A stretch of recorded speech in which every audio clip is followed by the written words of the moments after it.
Alright, I'm finally here. We can begin. I was all ready to start, and then something came up, and then took me an extra moment, and now my headphones won't cooperate. Anyways, here we are. It's exciting and wonderful.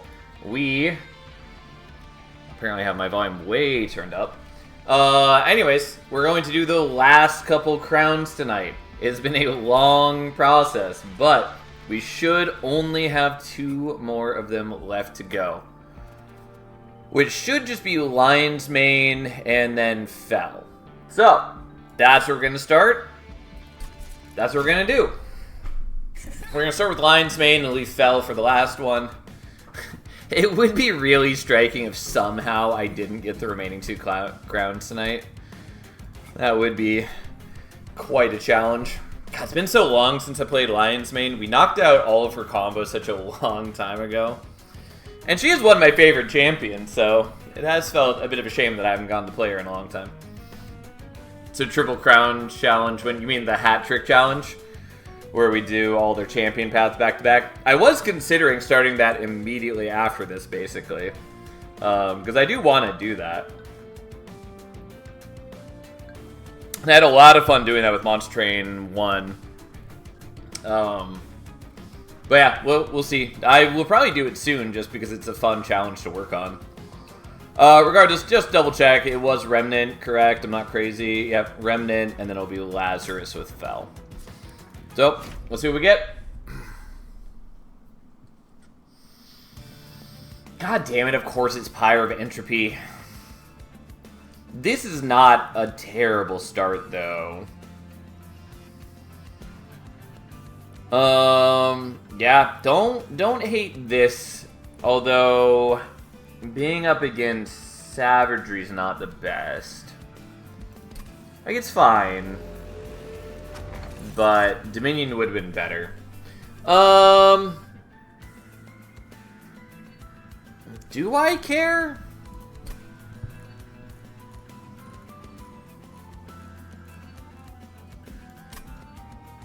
Chances are I actually don't care about either of these.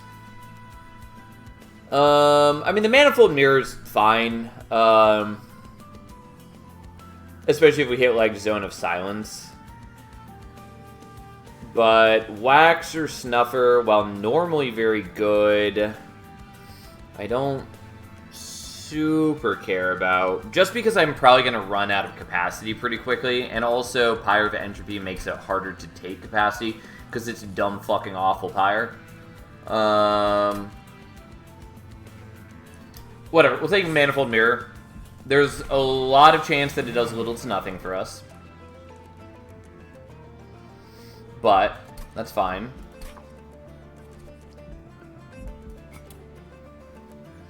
So, pretty sure we're going to go with Everbloom.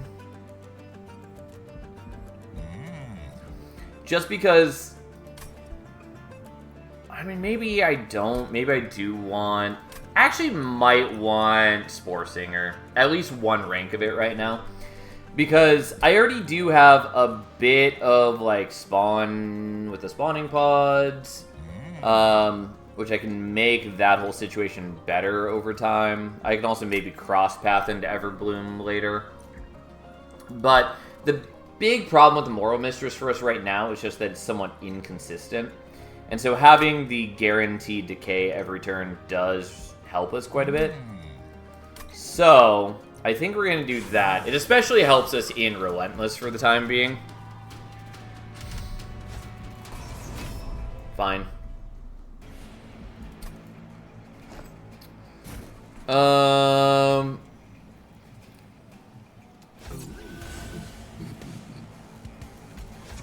I actually meant to do this differently, but I guess we're gonna do that.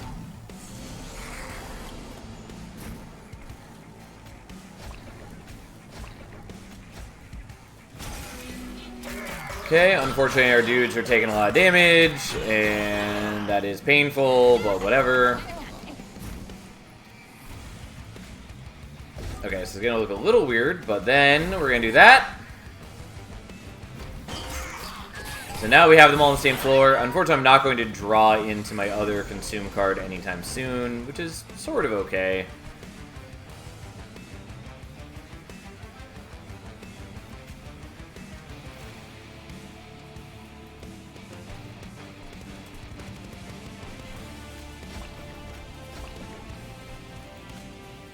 I guess I may as well prevent him from doing damage there. Okay.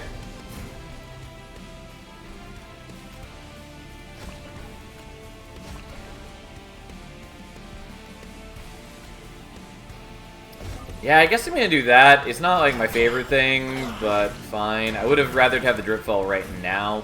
What I really would have preferred would have been to have the spawning pods right now. But that's enough for the kill either way. I was pretty sure that was going to be enough, and even if it wasn't, we would have a chunk of decay on him going into next turn anyways, which would make up some of the difference. But there we go. So the glow up is generally good. I think I want the spawning pods right here. Infectory is not bad either, though. Actually, might want the Infectory. It's not like the best use case for Manifold Mirror, obviously, but it does just help with the defense, and I need help with the defense. But I do also like spawning pods.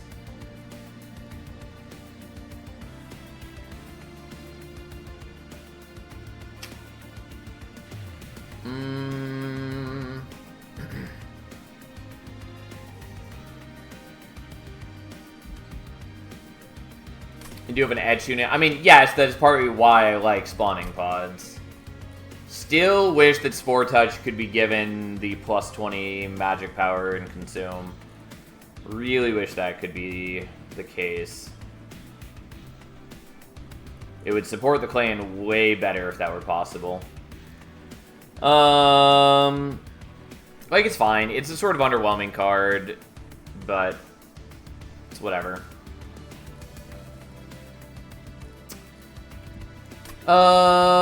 Yeah, I guess we'll take this, and then we're gonna take this just because it says consume on it.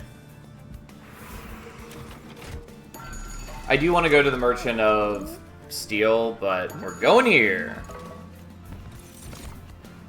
Yeah, Deathcap Prophet's not bad. Balm of Bellow is not what we want. The problem with Deathcap Prophet is it's also not what I want, because it's a great unit, but made irrelevant by Pyre of Entropy, because Pyre of Entropy sucks. I mean, Balm Bellow's okay for me, kind of, right now. Just really not great long-term, but it's got bulk, and it's got spikes. Could have been great with Waxer Snuffer, feels bad, man. I mean, kind of, but we would have to have a very different looking deck for it to matter, mostly.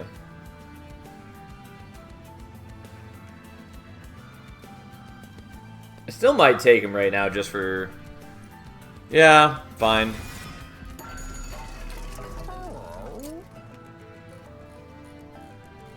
So we're going to hold over Dripfall. The problem is I would like to put Intrinsic on it, and so I kind of want to leave a slot open for that, but I also don't. We're just going to do that, I guess, and then we're not going to do Remove Consume because we want things to consume. And then I'm not going to have enough for the -2 consume if I see it, so we just reroll.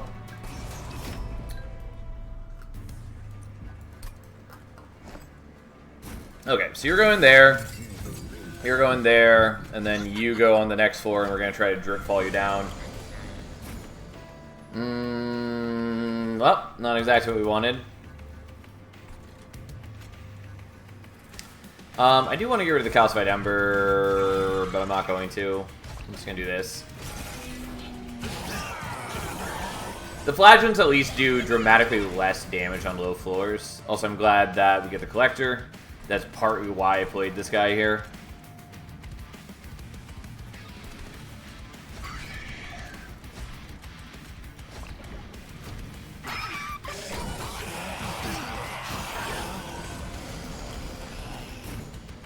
Okay, so you're coming down.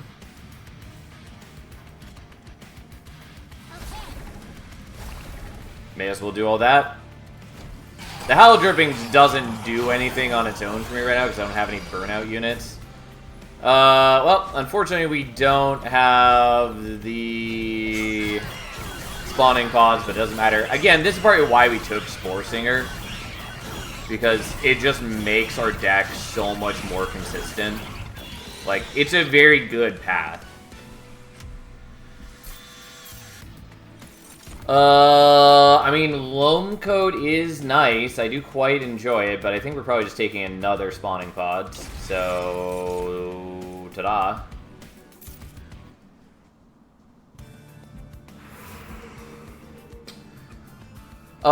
So Merchant Magic would be nice to find,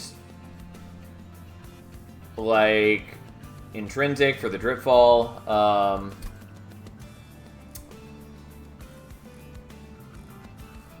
And or to, like, make a Spore Touch into a Consume card would also be appreciated. Merchant of Arms,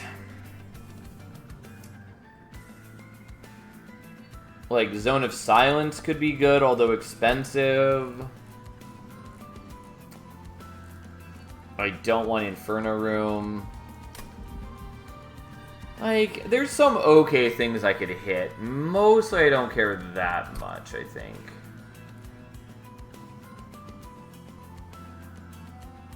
I mean, like, I could find Weapons Cache and then, like, try to get Loam Coach or something. Echo Vault, you're right, could also be good. That actually would be pretty solid.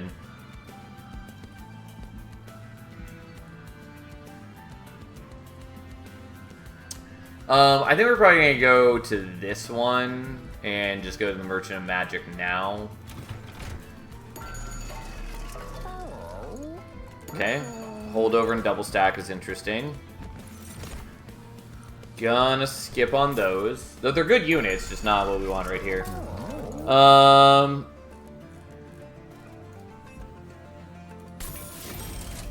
Sure. It's definitely a little bit greedy, but that's fine.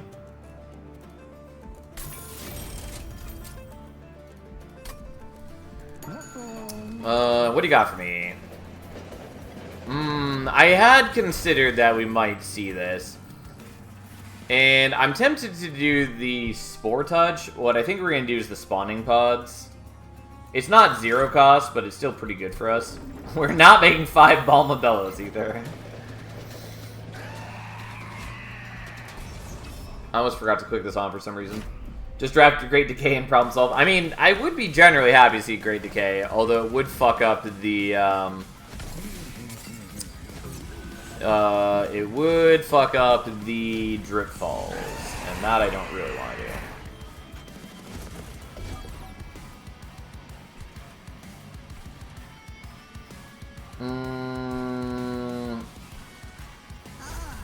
That's fine, we'll just do this.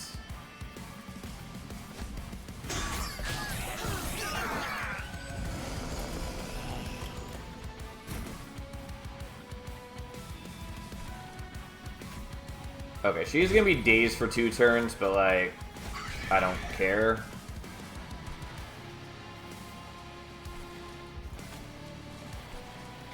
So you are only gonna have 1 decay on you next turn, which won't be enough, so we'll just do that.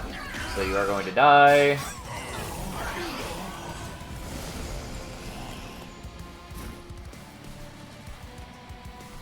Okay, so you're not gonna die as is. So we're going to daze you, and then decay a bunch of you.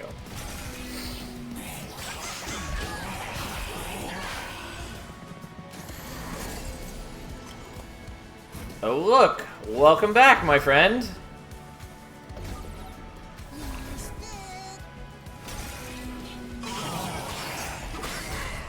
And then via a combination of their own damage output and the decay, they just kind of collapse. Ta-da! That could use a bit of sap for Seraph. I mean, we'll be fine, sort of. I'll just get rid of that. The Drip Falls will take care of most of our problem.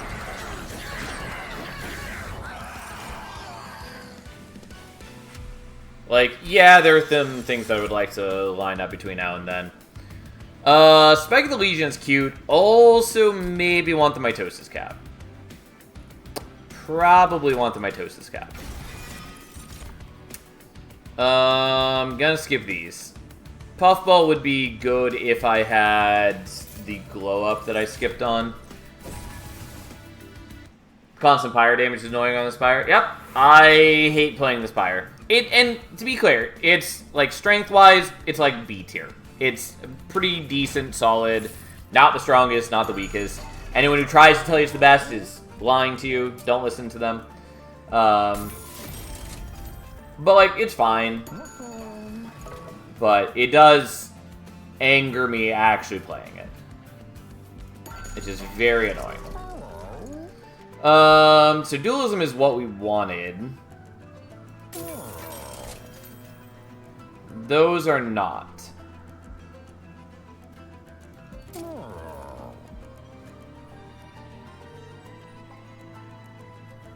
What I wanted was Smidgestone. But this is fine, I guess.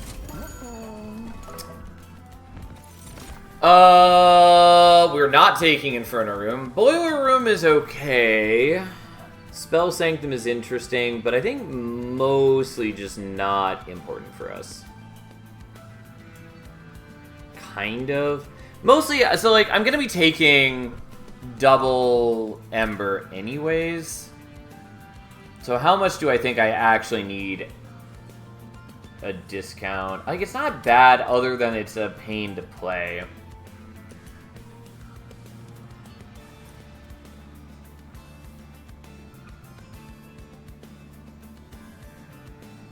So we can go to 8 deployment Ember later.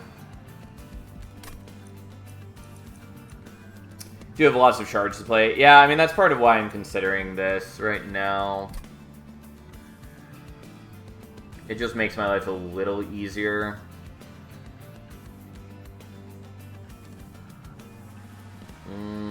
Might want to go here, though.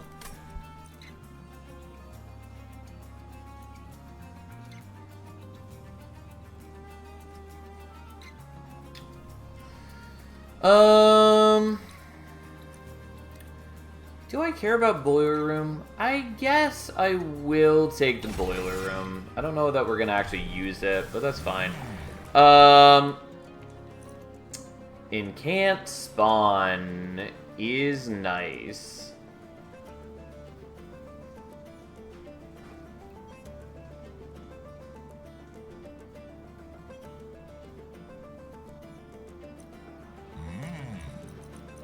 I think we're going to be doing enough decay that this doesn't really matter. We'll just go with the Incant Spawn for a little bit better defense. I am disappointed that we didn't hit Smidgestone. Oh well, that's fine. We'll be okay. Alright, so we're still going to let the Balm and Bellow come out here, even though it's not exactly what I want. Fine, whatever, so be it. Yep, that's not what we wanted to draw, but fine.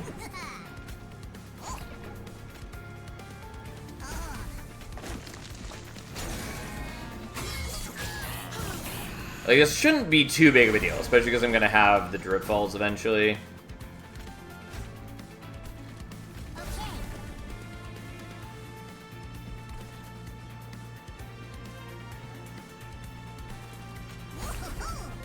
Well, we'll just make some fungi there and get you killed, and then I get the extra Ember. Okay.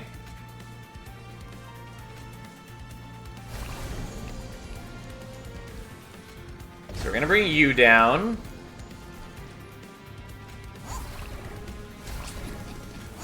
And then we're gonna murder some folks. And then we're going to do what we can to not take fire damage, but we needed to get her on the right floor because it makes us dramatically better. Hey, guess what? We're going to mitosis cap you. That's happening. And then you, my fine friend, are going to join us where you belong. And then we'll play this. I don't care that it saps me. It generates an extra fungi. Is the game more fun after the balance changes? Yeah. I mean, I definitely quite enjoyed it before the balance changes, but the balance changes I definitely think are good changes. I'm very in favor of basically all of them. There's only a couple that I don't like. And more or less, basically, the only things I don't like are... essentially, I just wish that a couple units got changed that didn't get changed, like Shadow Siege. And I don't like what was done to Titan's Gratitude. It's better than it was, but it's still a terrible card.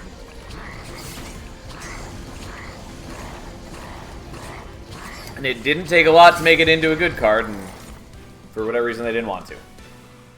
But anyways, overall, yes. Game is... They were good changes, for sure. Mushroom doesn't matter to us. Pox is bad for us, and Cherry Deathcap is not good. Do I care about resin removal? That's a great question. I mean, it's good. But do I care? I suspect I actually don't.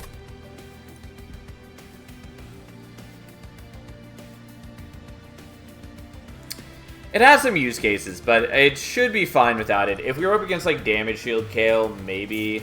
Also, I maybe should take the Crushing Demise. I don't think we need it, though.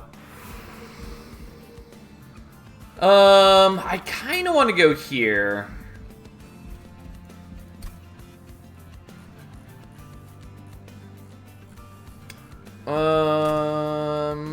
Don't know what I would dupe, though.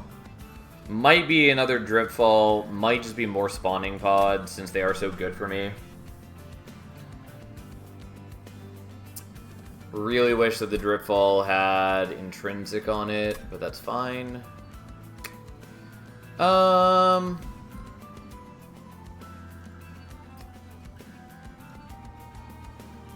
Alternatively, going here, I could find Steward's Quarters, which would then allow me to be a little better situated with the Moral Mistress. I can also just stop playing the Ball and Bellow, which is probably what's going to happen.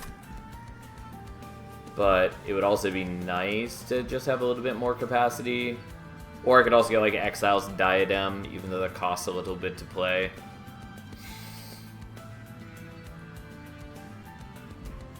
I think we're just going here. Especially because if we get, like, World-Ending Strain, that's incredibly good for us.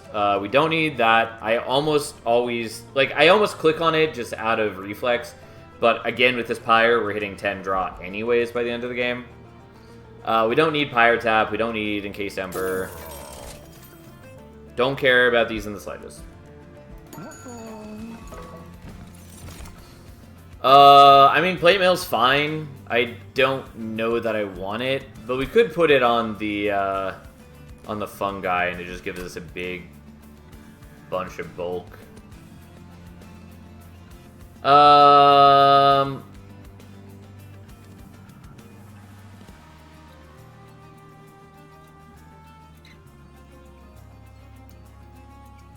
No, I'm just gonna skip. It's fine for us, but mostly I think it's just a distraction. Okay, let's make another of these, and then let's get to work a little bit and just cut out some of the chaff.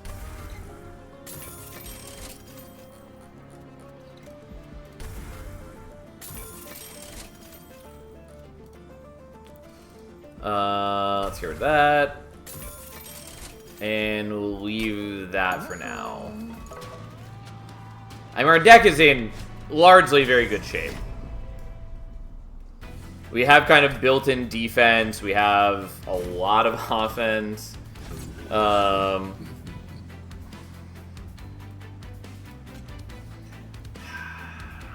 still going to play him out, even though it does worry me not having the Moral Mistress where we want it.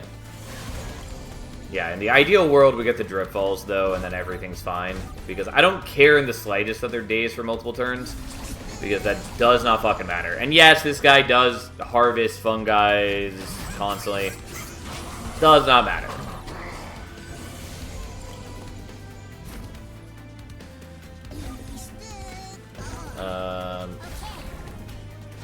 And yeah, he survives, so what?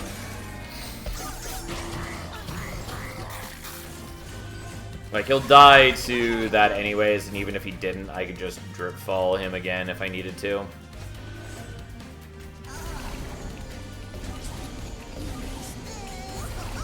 Ta-da! Unfortunately, we're not playing out every card that we have, which is why we want the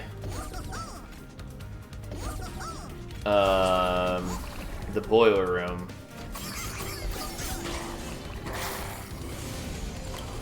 So I'm not going to have many consume cards for the second go-around of my deck, but we're also not really going to... Like, it's fine.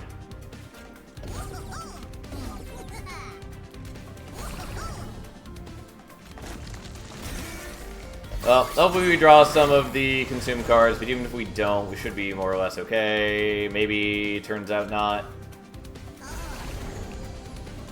Yeah, there we go. Unsurprisingly, just putting a lot of decay on dudes helps. Also, I have way more Ember now, thanks to the boiler room.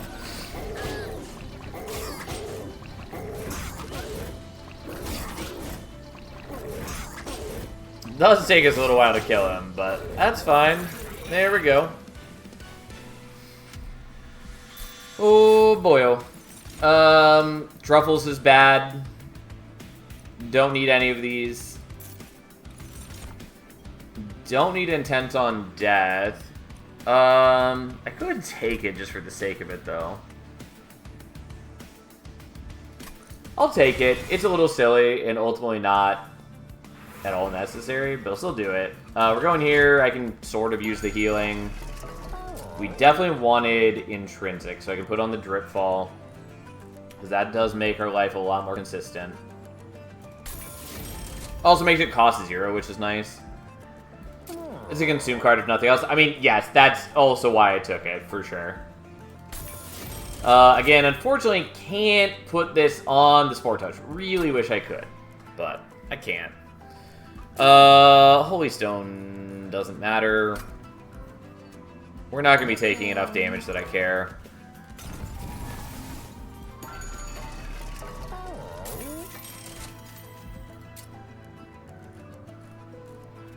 Sure, we'll Spell Chain that. It might matter.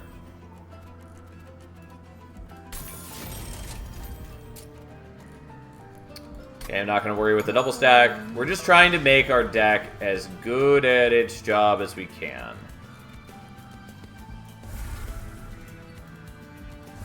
No matter how hard you jank Rand, you can't put the upgrade there. Yeah, but I should be able to put it there.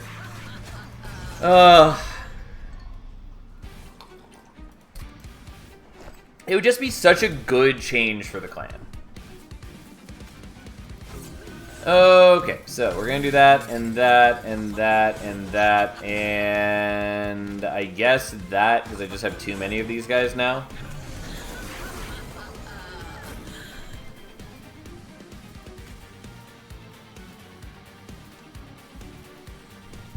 Under Legion is good enough as is, no need for buffs.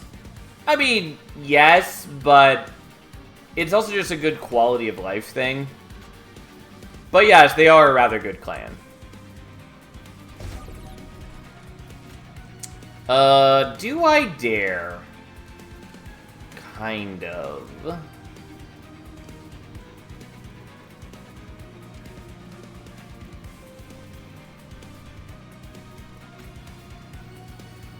Do I really want another Mitosis Cap unit? You know what? I do. I do want that in my life.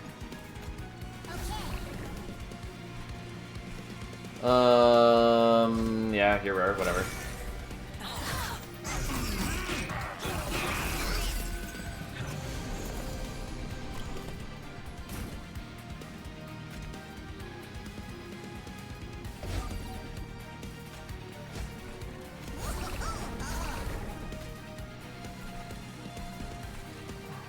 Oh, let's actually do this slightly differently. Because before I move you, I could just do Spore Touch, then do that. Have that and make one extra troop.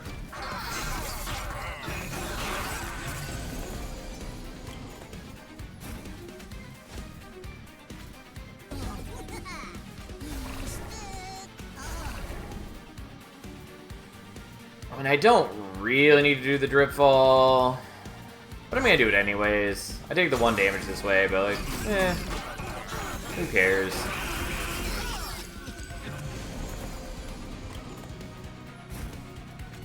Okay, poor Moral Mistress gets abandoned, but that's okay.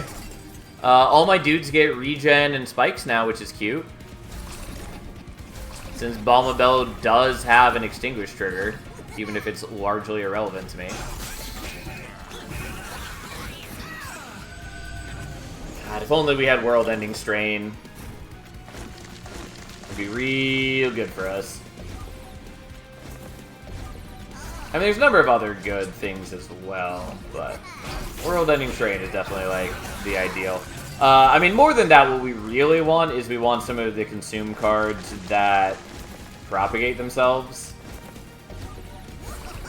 so that I have no possible way to run out of consume cards. Also, the cards that do that are just good cards.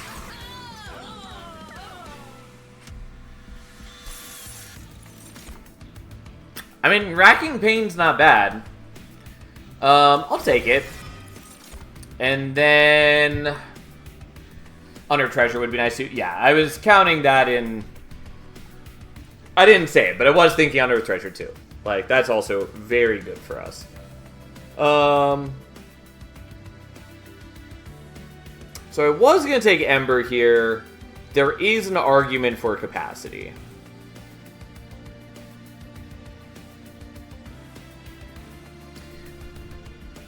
I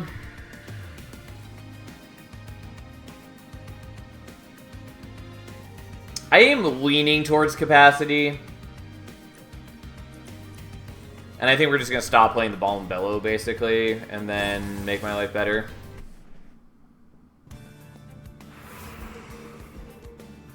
So I do kind of want the Merchant of Arms.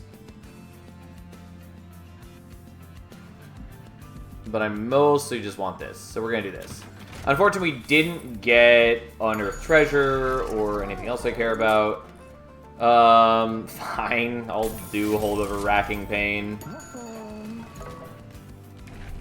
I do have to decide what I'm doing here, though. Whether I want to increase my decay amount or whether I want to do Edge Spawn. And I think I want Edge Spawn, especially if you're going to stop playing the Balmabello.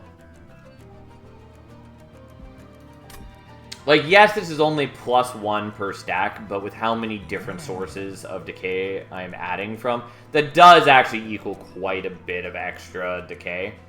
Nonetheless, we'll do the spawn.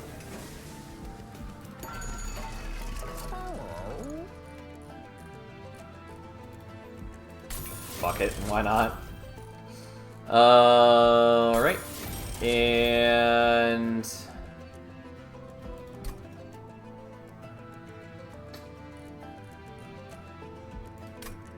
I guess I'm willing to re-roll in case we hit.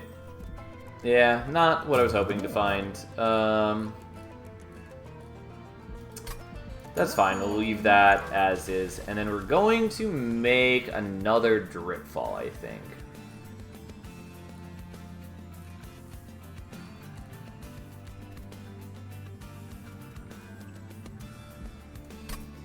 Yeah. Specifically, we're going to do the intrinsic one because I want the intrinsic one.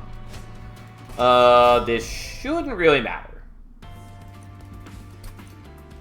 Well, I mean, it will matter a little bit. It is actually going to cause some small amount of problems, but we're going to pretend that we don't care. And we're going to manifest that into being.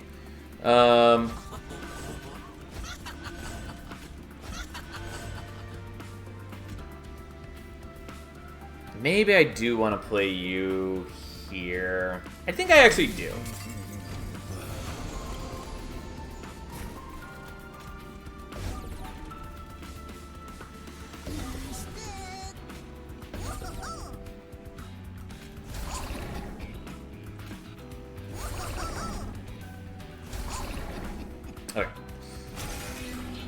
So, you... Oh, I should have... it's fine. Anyways, so we got him down to where his reanimate is doing its thing. I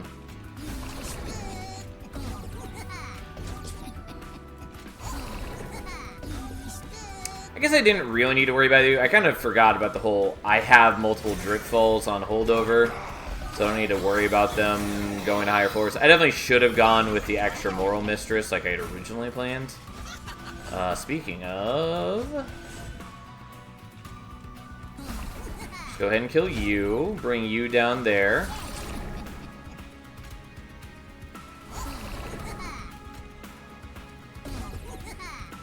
I take a little bit of damage because this fire sucks, and also because I haven't gotten the boiler room out yet.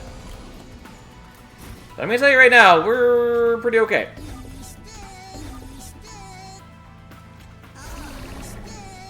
Oh, hey, look. We'll just kill you before you get a chance to do anything.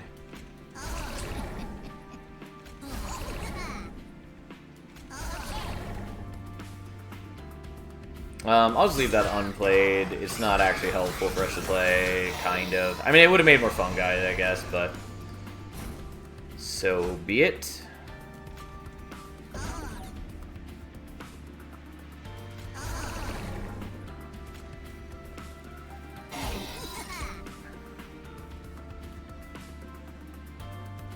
Reanimate is the bane of your existence here. I mean, not really. What's the plan here? I don't see any way of generating consume cards. Well, we have enough consume cards that I can just still have some for the boss. Not that there's many. But also, I'm going to have enough bulk that it takes a while to chew through the team. In which case, Lion's Mane is generating decay on them every turn. Plus, I can daze them multiple turns, yada yada yada.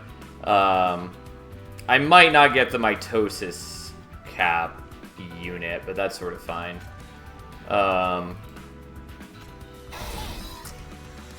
And then also, if they survive, I can use Racking Pain on the boss on a higher floor as well, which also works out pretty decently.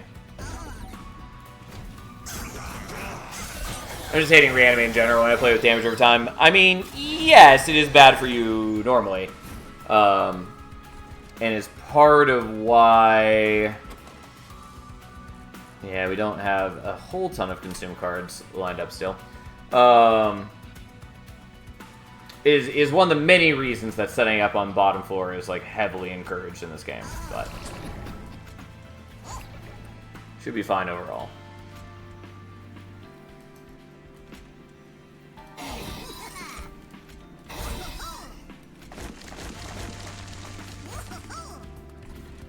So you guys are both dying. He takes a little bit of damage. Oh well.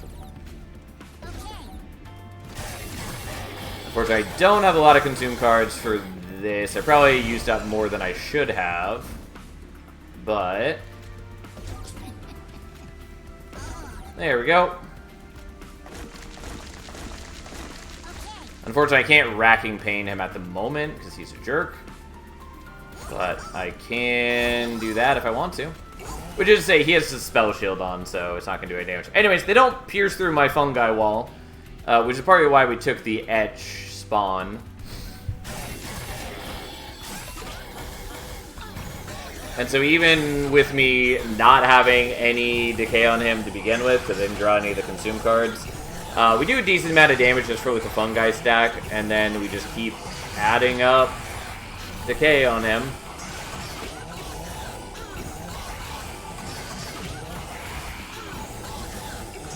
And we're doing just a little bit of damage with our guys, you know, every turn as well.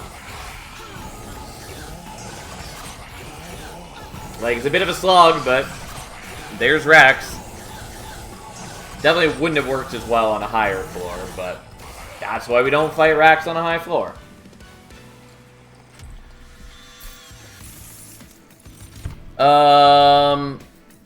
Yeah, not the card I was hoping for, but we'll take more consume cards. And then we're not getting to another Merchant of Magic. Otherwise, I would take the Fatal Melting to turn it into a consume card. Okay, so I don't really need that. I will go here, I guess. Okay, don't hate Artificial Pyre Stone. Well, Steward's Quarters doesn't really matter for us anymore.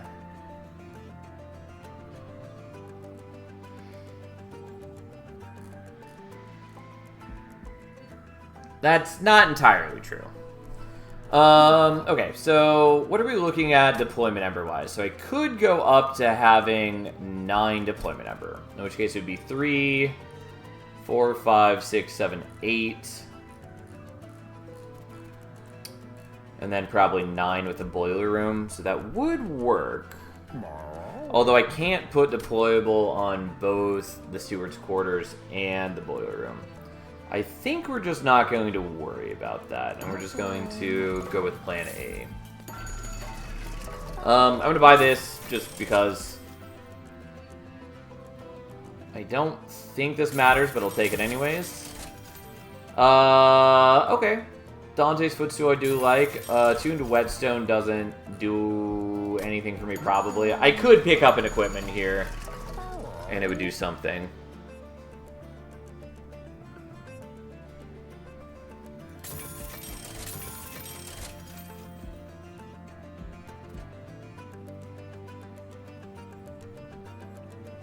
Fine.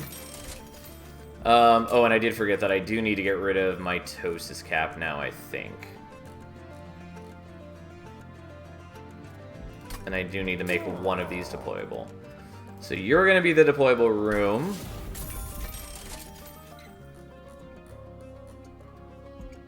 Yeah, never mind. I forgot that I don't have enough to afford that and get rid of the Mitosis Cap. I could just leave it and take the 50-50. I mean, the Stasis Crystal doesn't really matter to me, though.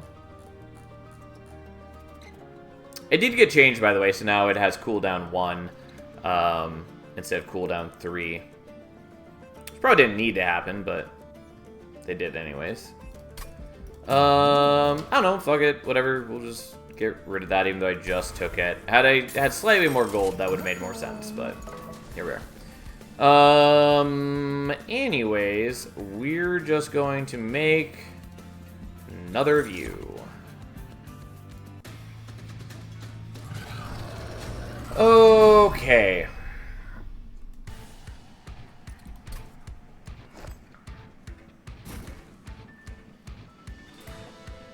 Also didn't really take into account how many cards I have during deployment.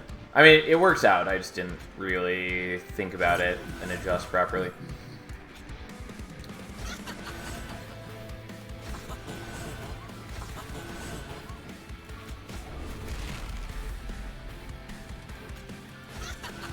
Missed on the cool Consume and Decay artifacts. Yep. Would have been nice. Oh well, so be it.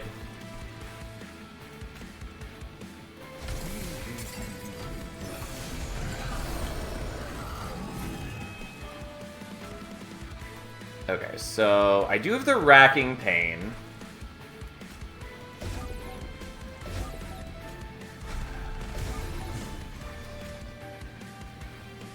Which means that I can then use Racking Pain to kill these guys without actually having to drip fall them like I was originally going to do.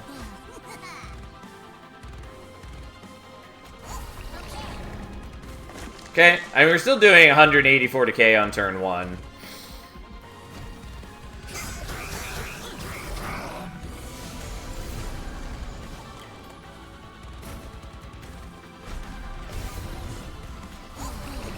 Yeah, this is the problem with having so many holdover cards, is I do kind of just have problems.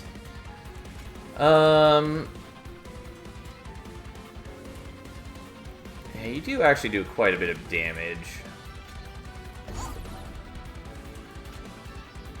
Okay, so we're gonna do it this way and kill you.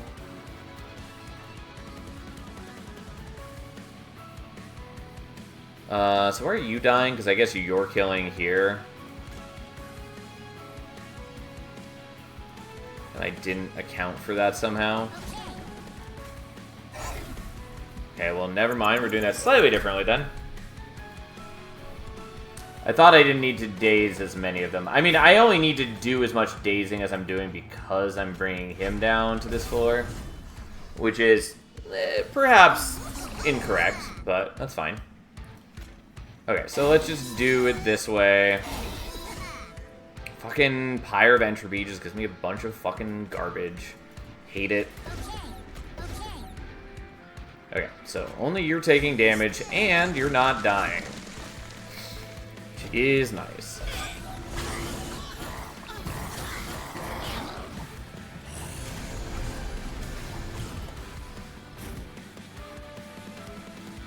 Okay, so you come down.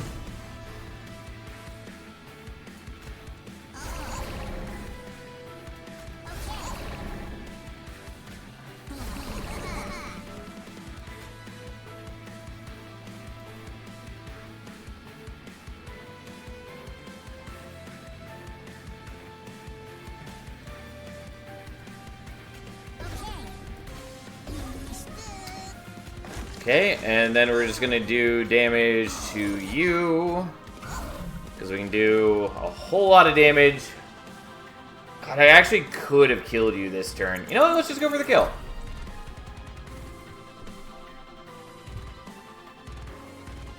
At least I think I can. We might not be able to, but let's find out.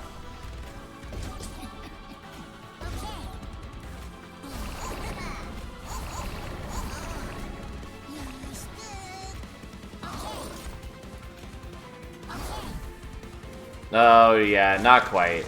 Because if Lion's Mane is dying, that'll do slightly less damage. I mean, it's fine. Like it doesn't really matter what I do. Although it is technically preferable to do this in a way where I don't take the amalgam damage. 14 short dies next turn. Yeah.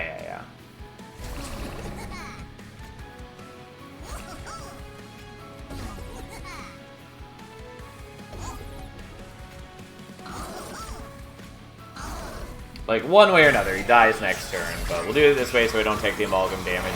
It was just so sad they were just a little bit off from killing him. We don't want a Mitosis Cap because it doesn't help. And we'll just do that. Ooh, exciting. Ta-da! Unfortunately, the Pyrelite is a card I need to play every turn, but also does take one of her draws and doesn't really contribute.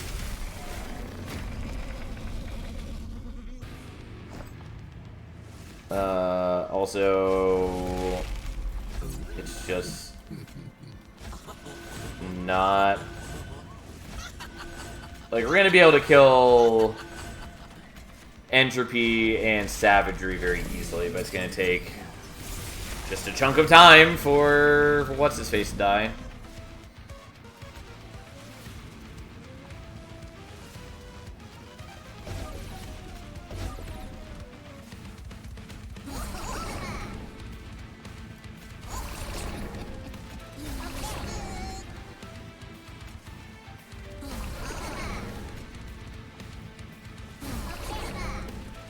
I forgot that would trigger the, forgot that they would gain us Ember from Boiler Room, because technically it's like a hidden extinguish trigger that Boiler Room works off of. So anyways, whatever, there we go. Take a little bit of damage from him. They take a lot of damage from everything. You're just going to join us down here, my friend.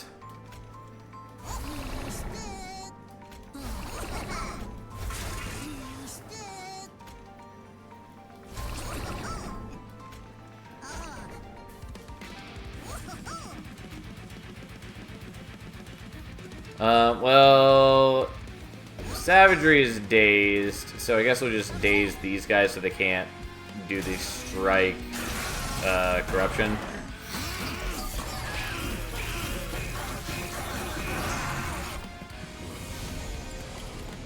Okay, once again, you come down. And then do that.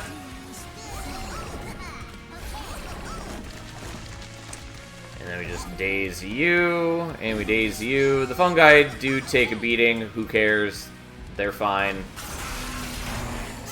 Savagery's down, entropy's down. And we're just stalling as we wait for what's his face to die.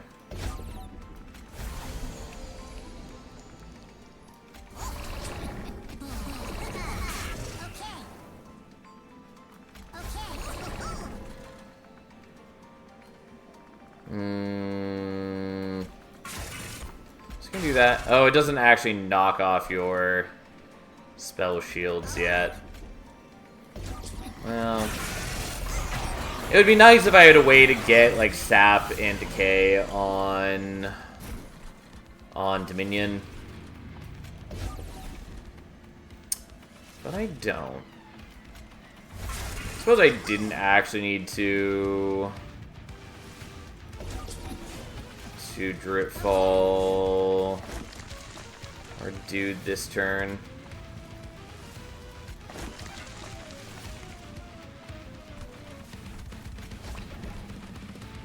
Yeah, whatever, fine. Technically it heals here. Technically some of these enemies are actually kind of bad for us. Oh well.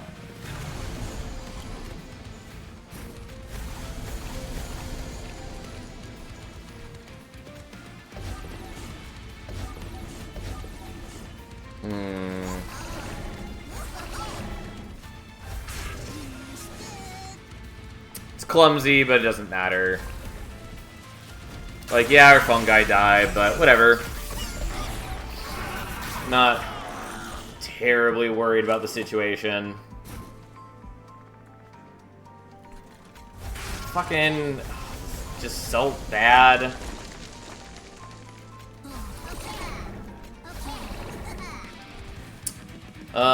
I could just start dazing you.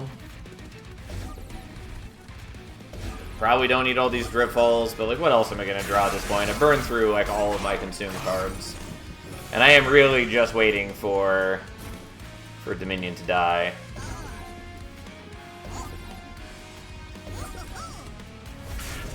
I thought about dazing him, but I don't actually want to daze him. I just want him to die.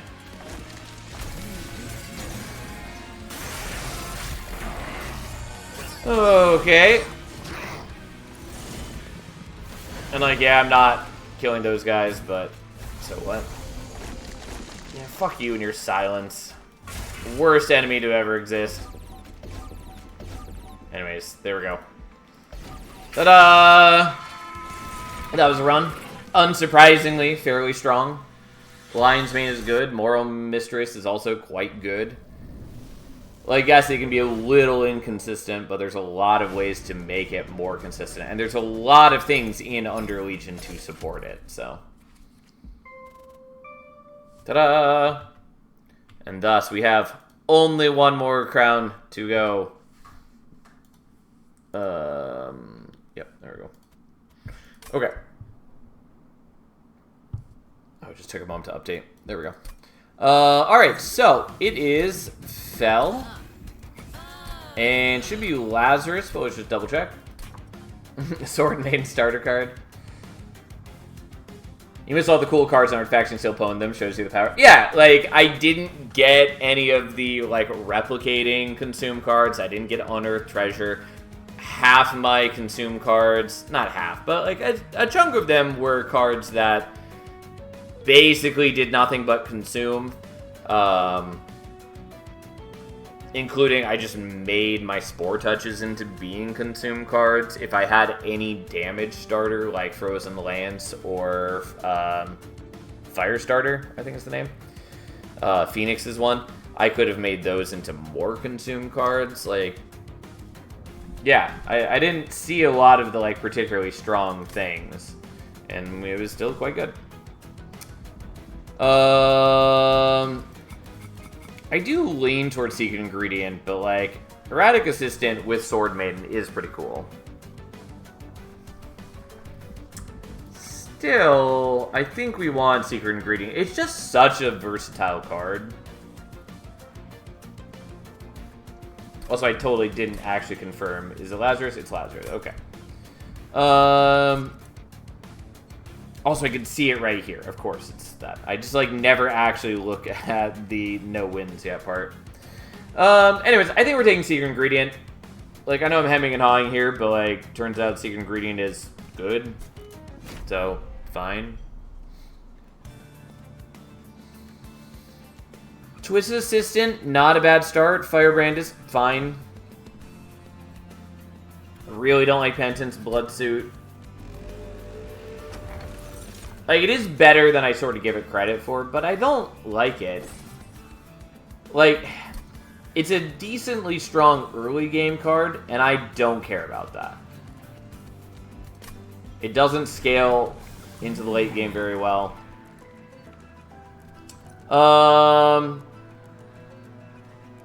So, we're probably taking Unchained here. Partly because there is the Twisted Assistant, which gives us Trample. Not that Banish doesn't already have its own way to get Trample, but still. And we're up against Savagery. Yeah, pretty confident we just are going to do Unchained here. Vayne Guardian's good. It's way better than people give it credit for.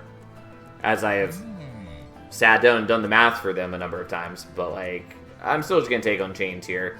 It works out pretty well with what we've got. And also, especially in a world where we could hit, like, Minds of Their Own.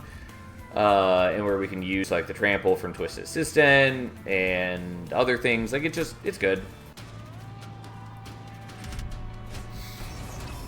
Also, Vayne Guardian's worse into Savagery. It's still doable, since you can also just stack a bunch of damage shields on it. And then it doesn't matter how much enemies are hitting for. We're going to set up top 4. I guess you're just going to chill there, and we'll use you as shift fodder for Fel. Because Fel does need one other unit on the floor to get the shift bonus.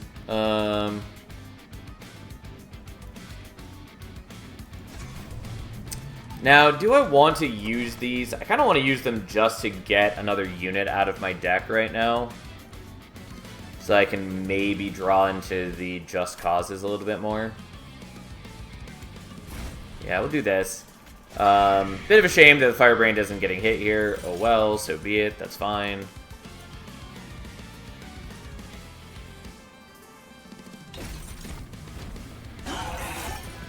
They're not getting the revenge trigger.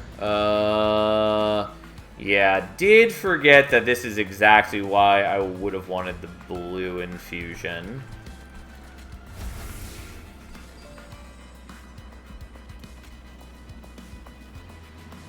Okay, we're just gonna do that so I can get the kill for sure. Then we're gonna do this. I would like to play the Twisted back, but oh well.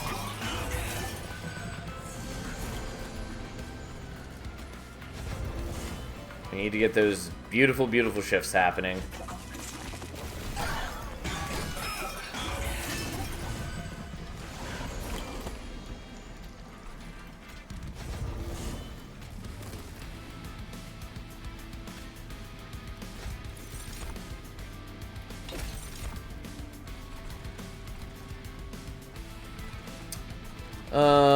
Yeah, whatever. Fine. Taking a bit of damage. I could have done stronger things, but I wanted to just give a little bit more shift to Fel. Like, I could have just killed the boss, but I didn't want to. And yes, I know I'm taking damage because of this. Oh well. So be it. Who cares?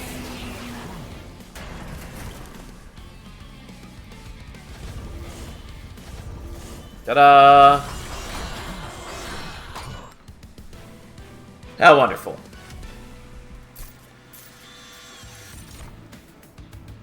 Divinity's not bad. Self-a-Sacrifice is good, though. Probably taking Self-a-Sacrifice. Yeah, we'll take that.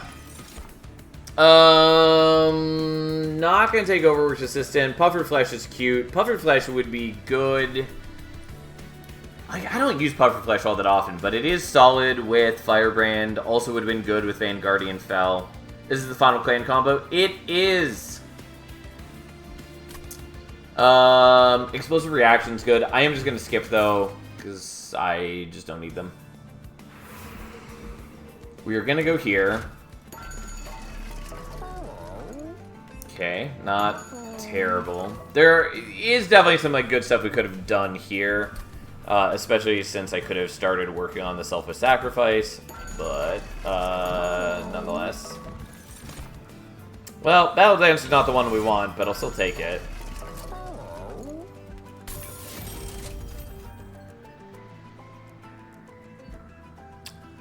Titan Knight's not bad on Firebrand, but... yeah, that's not what I was hoping for. Do I want Quick on you?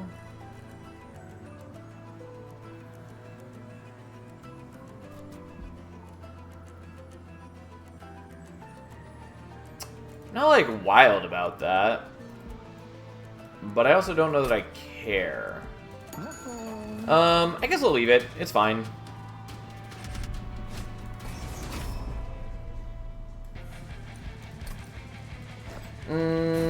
Okay.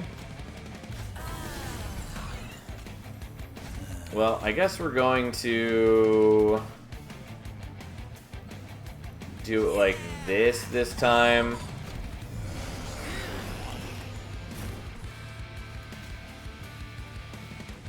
So that I can get you up front, and then we'll play that out. And that's, I guess, okay. I kind of want to use Aquas right now, but so be it. The Flagellants are going to hit harder this way, but it's sort of okay, because as long as we build up enough Valor, like, we just need more than 11 Valor to just prevent them from doing damage effectively. And we've met that bar. Also, we did get the infusion we wanted, which is nice. And then let's just get rid of some chaff for our future.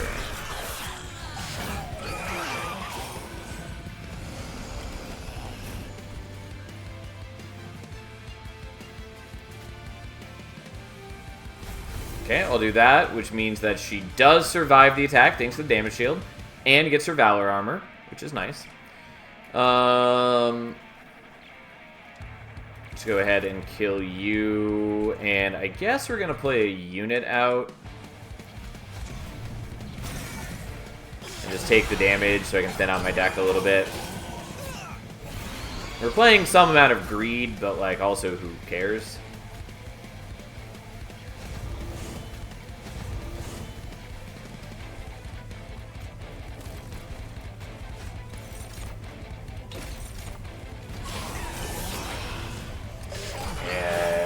Show him whose boss fell.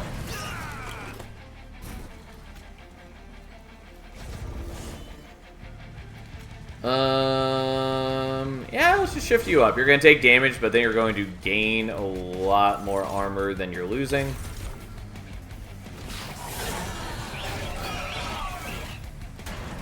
And we should be in good shape overall. Doesn't matter who gets the kill or anything like that, but yada yada yada. And then we just kind of smash through and we're in good shape. Beautiful. Beautiful stuff all around.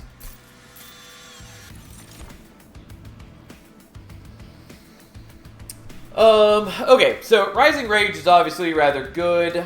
Cleave is also quite good, and in particular is a defense against Savagery Sweepers.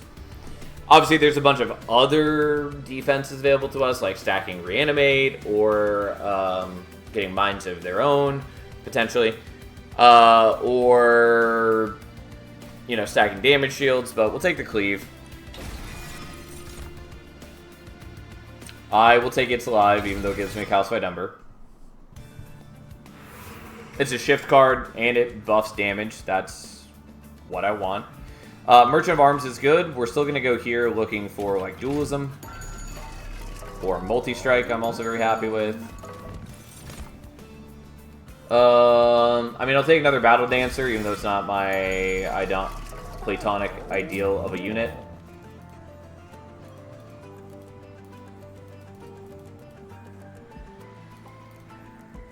Yeah, we're just gonna do that, I guess.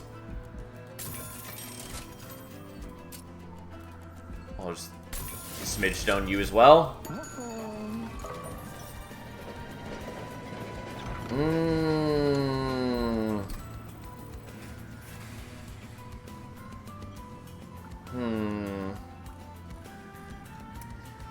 I don't have anything that I'm, like, really happy to do here. Like, unless we got, like, Vola's Tuning Fork, in which case putting in, like, 3 Just Causes would be cute. And then, like, remove Consume, Holdover, or, like, remove Consume Smidge Stone on the gift box could be cute. But, like, that's a lot of really specific things. Nonetheless, it's not terrible because it does increase my chances of drawing, like, the Cleave early, and I'm not necessarily ever going to see Intrinsic, even if I, like, get Holdover for this. Could also do the Self-Sacrifice, so I have a repeat way to get extra damage shields off of it, which I do like. Could also just jam some stuff in the box. Like, I could put both Twisted Assistants in, so it spits them out. I really just wish that the Jack in the Box spit them out in a prescribed order, or at least that it spit one out before turn 1. But neither of those is the case. It's still not bad, it's just usually unnecessary and usually not what I want.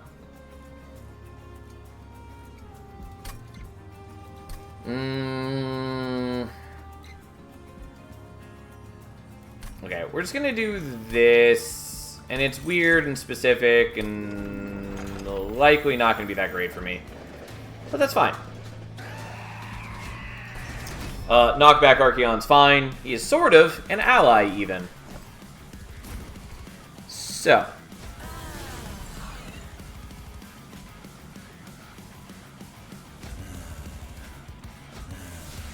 And then you'll just go there.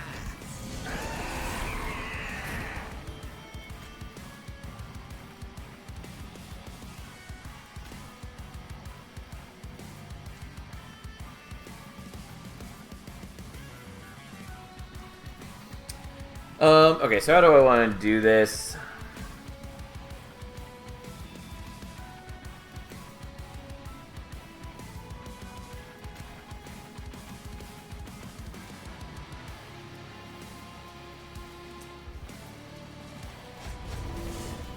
So I think we're just doing it like this.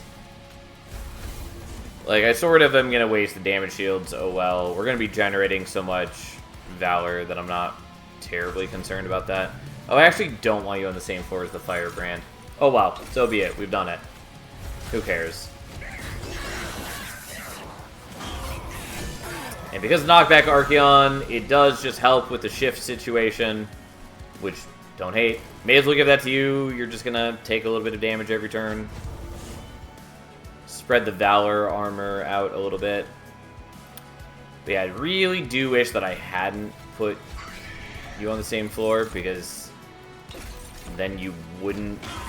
Like, this way he's not gaining the Valor armor, which also means he's basically dead. Nor is he getting his revenge triggers on subsequent turns. It's just not good for us.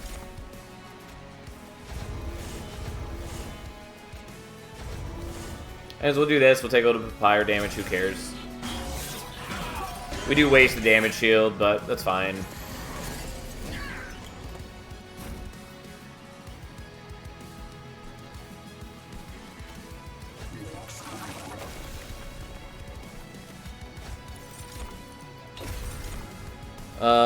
We'll just do that on you so that you die. I don't have any way to do shifting right here.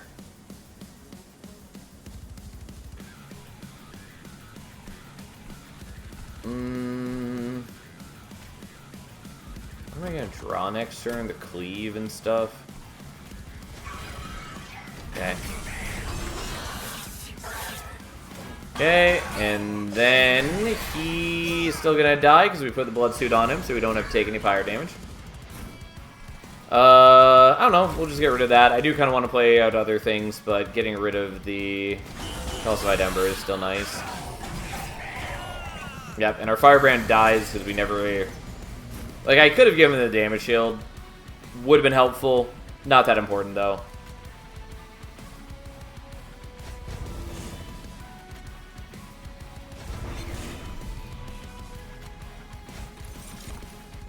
Just for safety, we'll do this.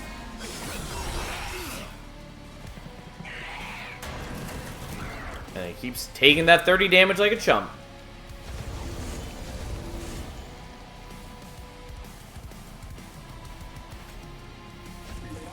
Whatever.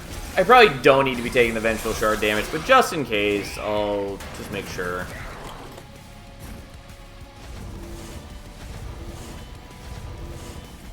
Yeah, unsurprisingly, I have enough damage here, and by a pretty wide margin.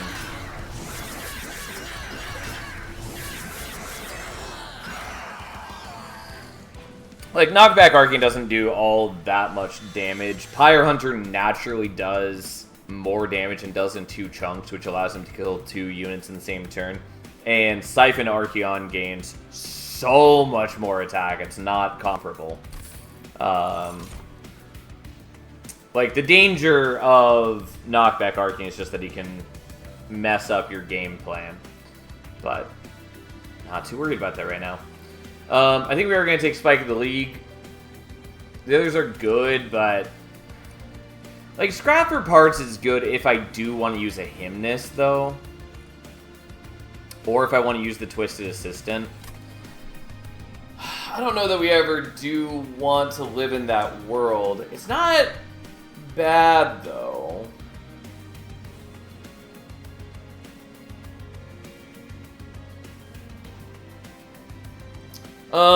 But like, Spike of the League is just useful.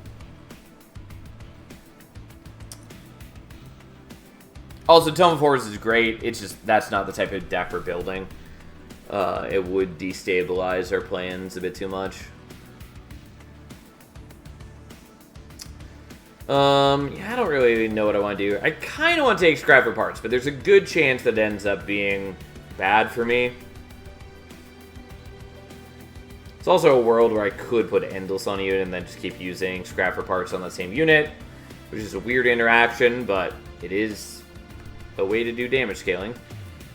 Which is not really what I want, especially in a world with Valor armor.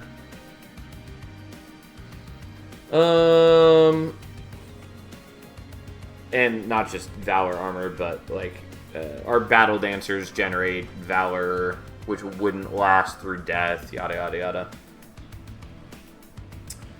I don't know. For the fun of it, we're gonna take Scrap for Parts.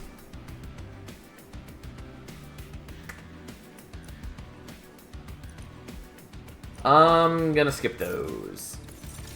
I'm going to probably take the Ember. By probably, I mean I will take the Ember.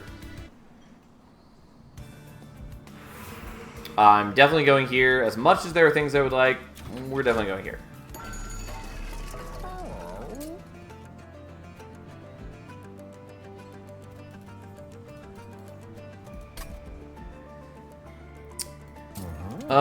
So this would only take 100 total if I wanted to remove Consume and then -2 it. And I do kind of want to do that. But I also really want to hunt for like Holdover and Intrinsic. I think those are just way more important to me.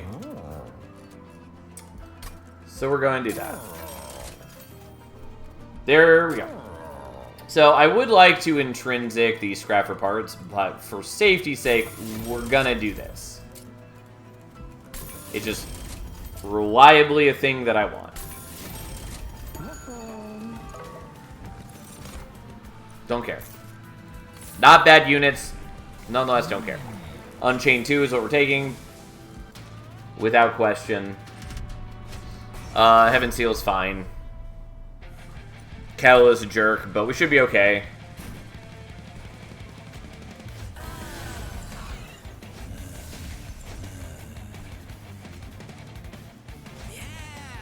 It doesn't really matter where I put these units. They are not wildly a concern of mine.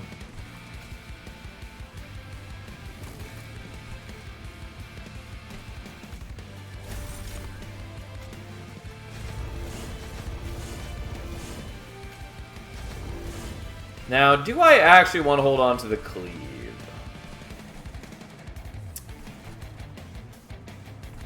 Kind of yes. Kind of no. Yeah, let's just do this. Oh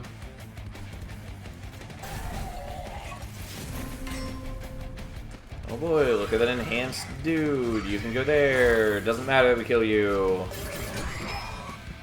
Although if I was going to do it that way, which I didn't realize that's what I was going to do, but if I had realized that, I should have put the blood suit on him. It barely matters. He's healing to full.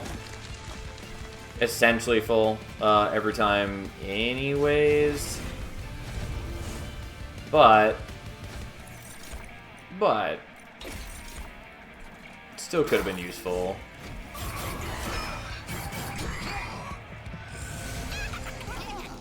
Okay, this is a good reason to have the cleave.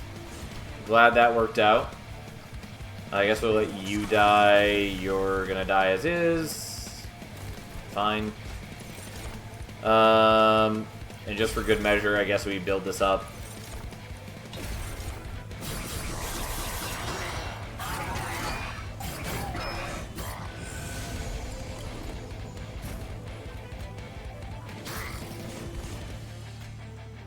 Well, I want to shift Fel whenever we can, so that's what we do.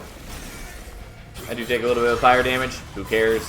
Also, this way Fel gets rage whenever she strikes something, which is also not bad.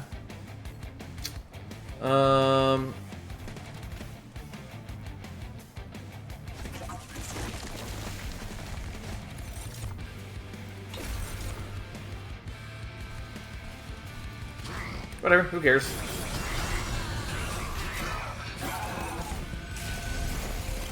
This is a pretty damn good combo for the final round, looking clean so far. Yeah, I mean, it's two clans that I definitely enjoy quite a bit. I didn't totally mean to leave this one for the final run, but it worked out nicely. Yeah. Anyways, here we are. So we want you up front so you don't just die instantly. But yeah, as far as what we've actually rolled, yes, it's working out pretty well.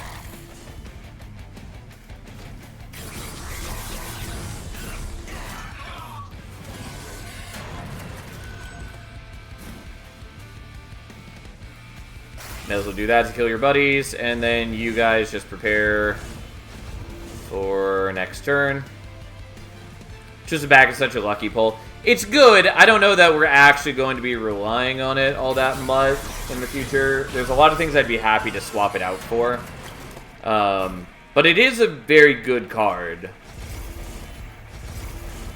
Okay. I thought that was going to be the case. Yeah, okay. Let's do this differently. I'm just trying to greed and see how much I can... like shift with Fel, and I think the answer is not really any.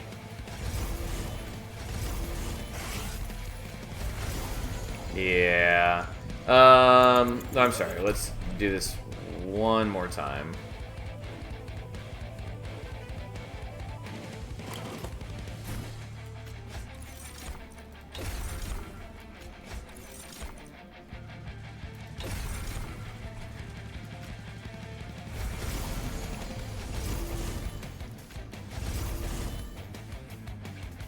Am I willing to take 9 fire damage? Yeah, I am. Was it super greedy to do that? Yeah, absolutely it was. Because it was just one more shift on Fel, and admittedly I didn't want to reset the turn again. But you're rare. 15.9. You are correct. I did forget that he had the sap coming off. Either way, don't really care. If I was willing to take 9, I was willing to take 15. I mean, it was a little worse, but it's fine. I got plenty of health. And I typically don't take damage in most battles. I saw another experienced player saying that he almost never has a normal battle where he doesn't take damage, and that is such a different experience from my playstyle. I don't watch his gameplay, so I don't know how he plays differently than me, but I don't know. It does make me curious how he plays. Regardless. So I do like all of these, and I like them all quite a bit. And I'm not sure what I want to do with that information. Eagle Heart, obviously very good, but I would have to get like Holdover and Remove Consume for it to really shine. I don't think that matters. I've already got the Cleave. That already takes care of a lot of my problems. Similarly, Everlasting Light and Cursed Twin Blade. Not sure how necessary they are in a world where I'm just going to cleave foes. I think we're going to take the Cursed Twin Blade, though.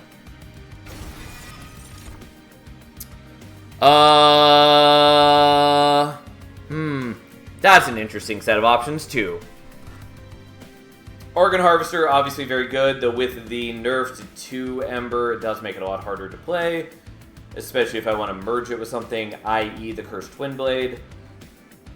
Replicator Ray, I could make a second Fel. I'm going to tell you right now, 2 Fels who are hitting for like 400 times 3 damage. It's pretty good. I would say it's likely in the realm of overkill, though.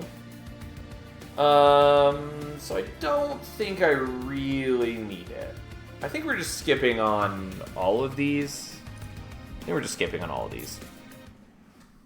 They're good, but like they require a bunch of qualifiers that I'm not sure I'm ready to set up.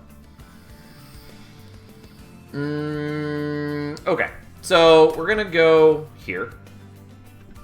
It's fun overkill to complete the crowns, though. Oh, we're gonna be doing plenty of overkill already.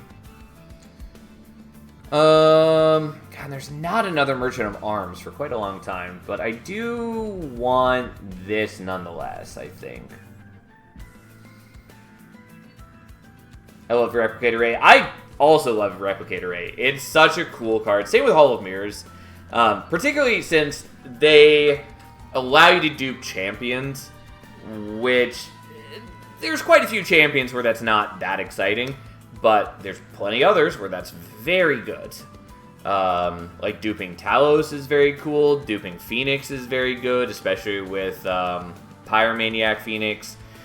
Duping Lion's Mane is also incredible. Lots of great things you can do. Anyways, I think we're going for the Merchant of Magic. The removals are appealing. There's a bunch of other things that I like here. So be it. Here we are. Spell Chain. Probably just going on It's Alive.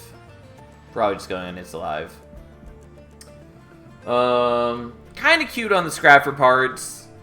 But that's so only relevant if I hit, like, the Hymnist. Specifically, Death Metal Hymnist. But we'll do this. Fine.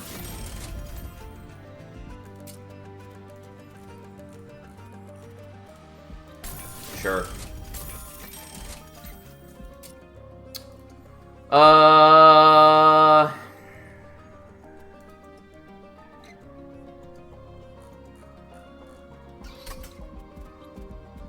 Don't think that's what I want to do. What I do want to do, though, is get rid of things. I was hoping for more intrinsic, so I can intrinsic the scrap for parts.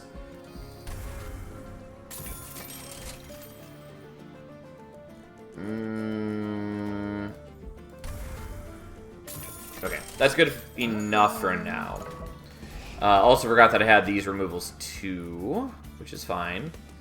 We're gonna get rid of the Secret and Greens. They're a great card, just doesn't really fit into what I need right now. And then we're going to dupe the Battle Dancer. One little tidbit I think is interesting about Scrap for Parts is something has endless scrap will always redraw your sacrifice unit to be redeployed. I've done shenanigans with giving holdover and agreed to. Yes, I honestly wish it didn't work like that because it feels counterintuitive to what the card is designed for. Yeah, I mean, like, it's kind of cute. It just feels like it shouldn't work that way, and it feels counter to the design sense of the card. I've had arguments with somebody about this before, but yeah, I don't know. It's kind of cute that it exists. It just feels unintended, but whatever. If the devs want to change it, they'll change it, and so far have shown no indication that they're going to do so. So,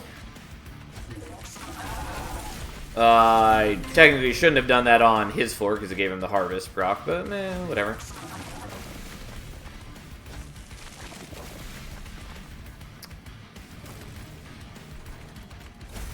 Okay, and then let's waste our thing just so I can do this and get some sweet, beautiful shift triggers. And then hurt these guys, I guess.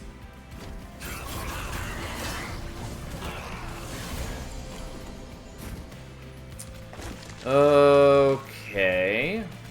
Let's just, again, get rid of some of their...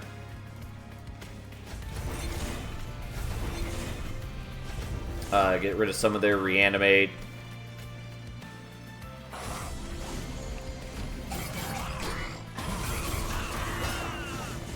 Overall, we're in very strong shape. Yes. Thank you, Cleave, for still letting me get every collector. Sadly, not going to play with the Cursed Twin Blade. Oh well, that's fine. Doesn't really concern me.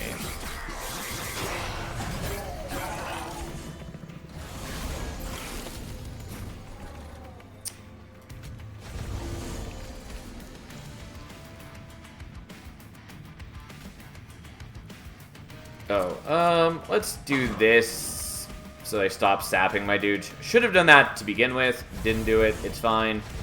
We're not playing at Twisted Black. Oh well, who cares?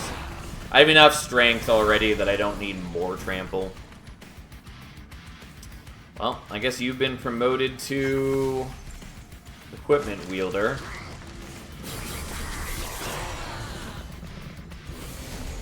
Oh no, it's Quoto! However, shall we manage against such a terrible foe? Okay, we're gonna waste the shift a little bit just so we can kill that guy before I play the rest of these things. And we are going to... You're only doing 10 damage. Yeah, unfortunately, they're doing exactly enough that he dies. So, whatever, we'll pull you up front first and then pull you up so we can still get most of the shift triggers.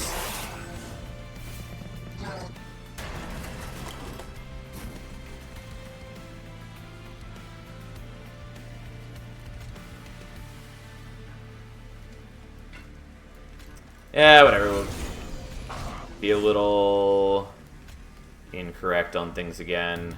Who cares? Oh, once again, can't bring you up front because you'll just die. It's fine. Not really important in any way, shape, or form. I could have sapped one of them and still had him gain the Valor armor, which would have been better. Who cares? I can tell you right now that we're in pretty good shape. Also, I definitely should have done that while Fel was in front. Again, my level of concern is very low. I think somehow we'll manage to beat Quoto, the great and terrible foe that he is.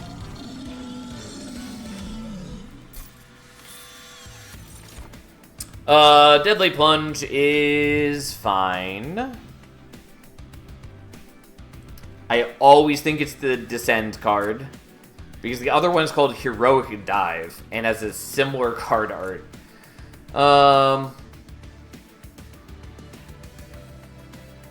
Demonize is alright. Descend is a strong mechanic, and melee weakness is also quite strong, but it's very costly, and I honestly don't care. Technically, it's a defense against savagery. Liquid Courage is okay. It's a lot better than I sometimes give it credit for.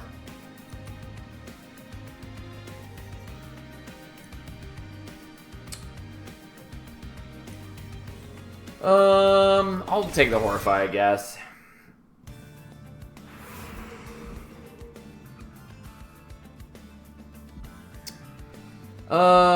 Taking the healing now is honestly pretty okay. I mostly don't care. Still could look for, like, multi-strike or dualism for this Battle Dancer. Going here... There are definitely some artifacts I would like, but most of them... I have a lot less shift or valor on her than I want. And we still have a lot of the run to go, but it's still a lot less than I want. Oh well. Anyways, there are some good things I could get here. Like, if we got Attuned Whetstone, we could draw the Cursed Twin Blade for free. Although I'd have to get rid of the Blood Suits. Although they might, at some point, have implemented a hidden draw priority where Attuned Whetstone will only draw these last. I don't remember if that's the case or not. So we might still be fine even if we did that. Dante's Footstool could be okay. The Blood of the Apex, the one that gives an equipment permanent attack power on kills, would be nice, kind of. Karmic Sensor, the double shift triggers would be good. Mostly, though, I don't think I care. I think we're just going to go here for the healing now. Although we do also just heal after the boss a little bit. It's fine. We'll go here. I don't particularly like routing for the heal, but I'm willing to do it anyways.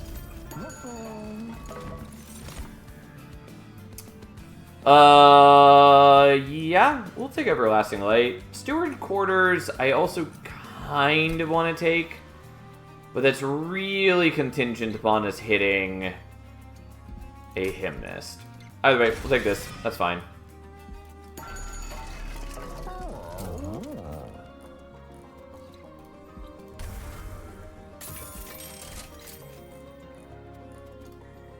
Even though my deck is fairly shenanigans right now.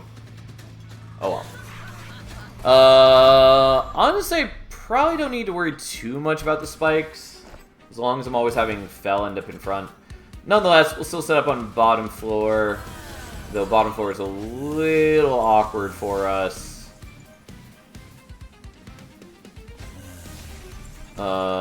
Just because I need the defense to start setting up before I get my Valor armor. Though I do have the Cleave turn 1, I guess.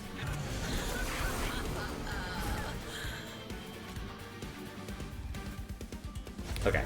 Fel's gonna get Corruption. That's fine. Sometimes you get Corruption and you just live with it.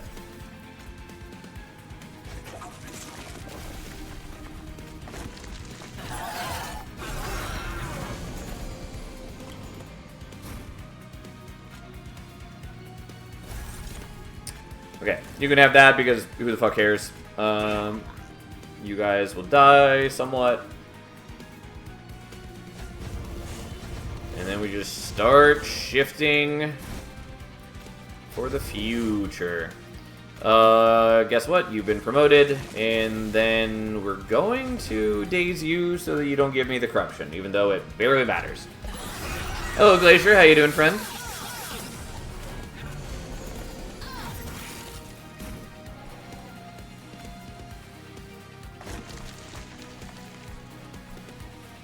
Whatever. We draw you. Who cares? Better than yesterday? I feel like yesterday you said better than yesterday. Or maybe you said better than last week. Also, maybe that was a couple days ago. I don't know. I can't keep track of time anymore. Regardless, glad to hear it's an improvement. At a root canal today. Today? So better than yesterday still? Okay.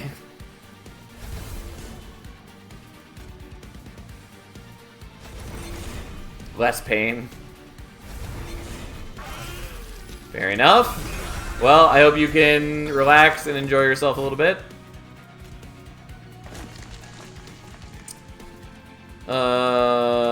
Okay. Well, let's cleave through some of them. And then I guess we just shift you up front. You're going to get a little bit of corruption, and Fel's not getting her Valor armor. Oh well, that's fine. In exchange, you are getting your Valor armor. So that part's nice.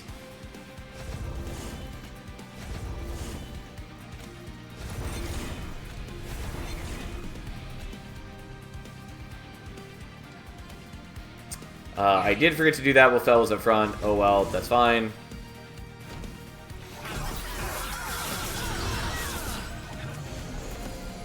I did sacrifice my damage shields doing it that way. Oh well, so be it.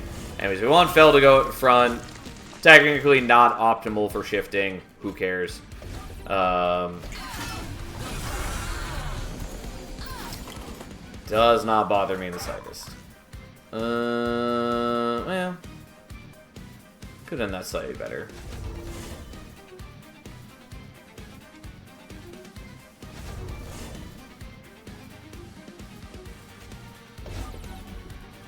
Whatever.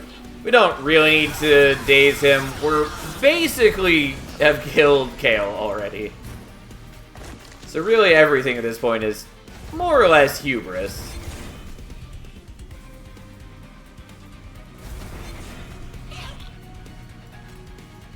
But here we go! Ta-da! Okay, now show me Death Metal Hymnist. That is not Death Metal Hymnist. I'll still take an Elohard, even though it's largely unnecessary. Okay. In a world with that knowledge, what do I want? More Hell's Flame is okay, because it will give me more deployment Ember, which I'll care about soon when I merge these two together, probably. Alternatively, I take Capacity, and then I just make more... I just make more dudes. More Battle Dancers. I would only be making one of them probably, because I'm almost certainly going to the Merchant of Arms. I think we're just going to take Ember, maybe draw.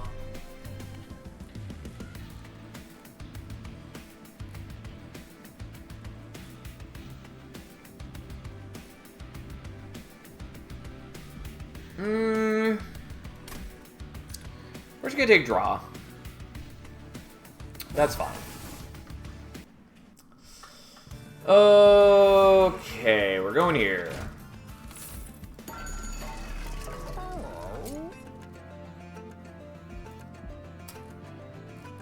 So, Intrinsic Horrify is pretty decent for me.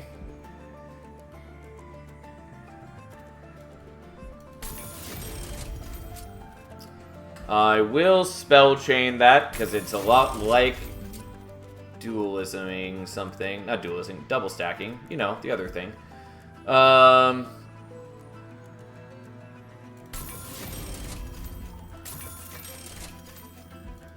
I did want Remove Consume. I was hoping for more holdover, but that's fine, I guess. I guess we'll just do that. I don't totally need to do this, let's be very clear. Oh well, I've done it anyways. Can't stop me. And then it's Unchained 3!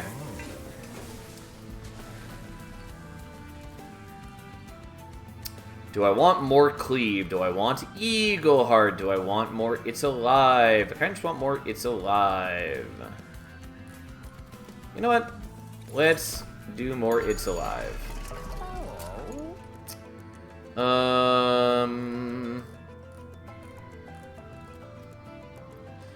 Yeah, I really don't care about half the cards in my deck. But that's fine. So be it. Yeah, we should be fine. What's Fellows Valor up to now? Only 85, which is not bad, but it's not where, like, I'm excited for it to be.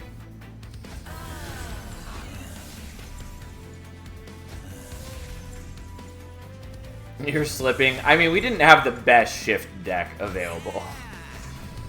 But it's okay.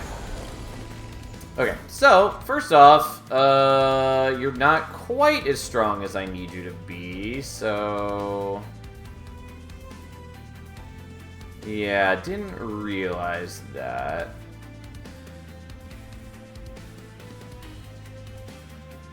I, for some reason, was thinking that the cleave would be enough. We're gonna restart the battle just for the pure greed of this. I expected 3 digits. I mean, we're close, and we'll be there soon. But yeah, I don't have a very good shifting deck at the moment. So I maybe just need to not have... No, I should be okay, because I have the Horrify as well. Anyway, so we do this to kill there. And then we daze you and you, so we only have to survive 12 damage. And then we go 1 and 2 and 3 and 4.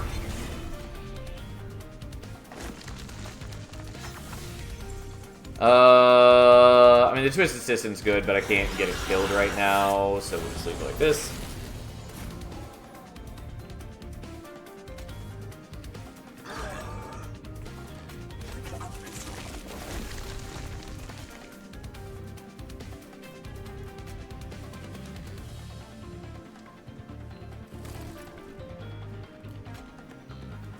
Okay, we're gonna do it like this so that Fel can go back up front, still get some shifts. Because these guys will die, and that's not very helpful. Alright, look, it's our other assistant. Good buddy, good pal that he is. Alright. So, we're going to make some changes in this world. Number one, we're going to do this, because the Trample is very good into the Reanimate. Much better than the Multi-Strike that we have right now.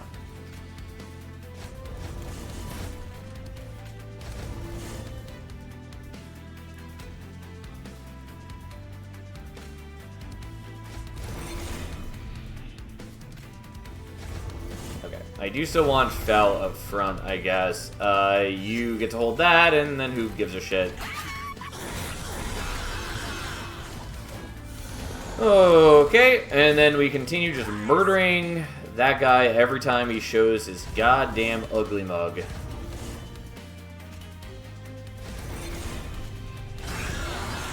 Ta-da! And that also means we can end with somebody else getting the Valor armor, which is nice.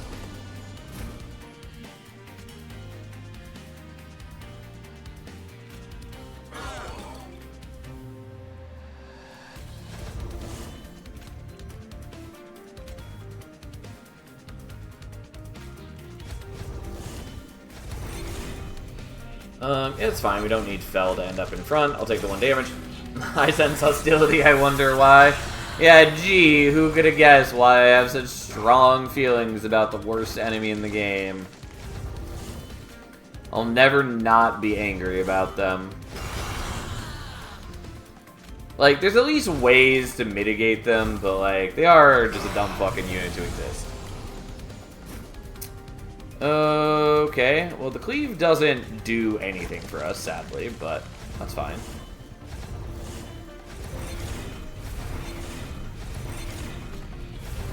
Okay, doesn't matter. Rax is real dead. Yes, he does cleave through one of our battle dancers. So be it. Ta-da! Okay, I mean, Tome of the Lost Path is cute. Very late to get it, but, well, I'll still take it. Don't care about those. And then we are going to go here, I guess. Rather late for that, but I'll still take it. Sure. None of these are particularly helpful. Do I want Zephyr?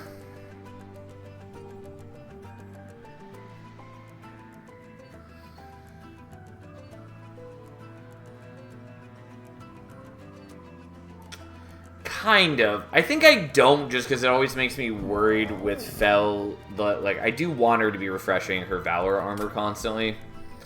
And this makes that much harder to fix. So, we're just going to do this. And do that. And we have removals here.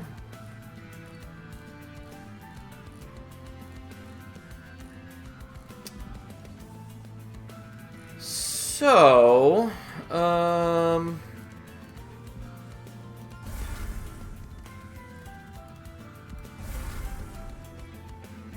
let's just get rid of things that I'm not going to have space for anymore, basically.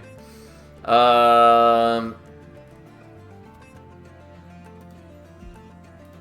just get rid of these, or one of them. Fine, who cares?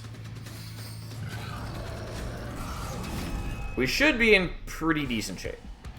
Although, I maybe didn't want to get rid of quite everything, because I need to survive turn 1 against Savagery. Or I can give up one of my Battle Dancers. I can kill the sweep dudes, but the problem is that Savagery himself is going to be hitting into me. Oh, that's right, I have the Horrify. I solved this problem already. Don't mind me forgetting that I already solved everything. So...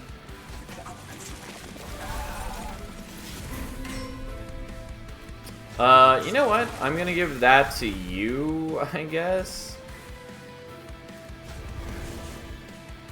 Just because why not?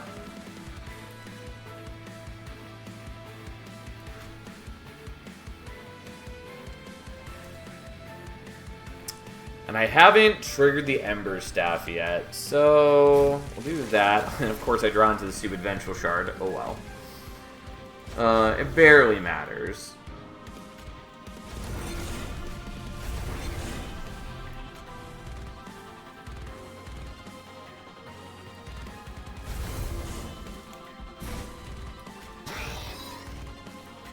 Also, I didn't really need to waste the damage shields on you, but that's fine. There we go.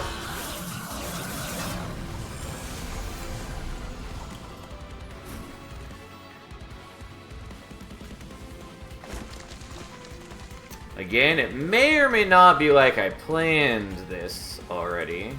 Oh, actually, I don't want to play that. I do want the extra shift. I was thinking that I had enough Ember for things, but I don't. I would be one short of everything if I play out the Vengeful Shard, because I do want to play all these.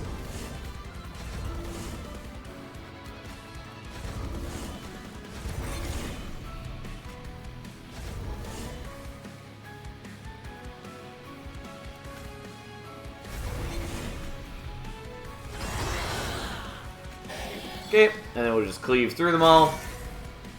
And here we go! May as well give that to you, who cares?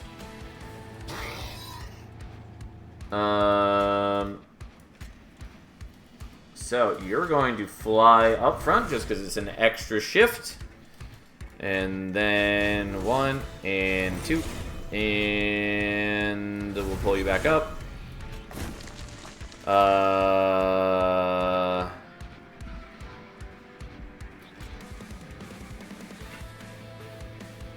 Yeah, I'm sorry. Let's do this slightly differently. I'd forgotten that I had the Versatile Ember Staff.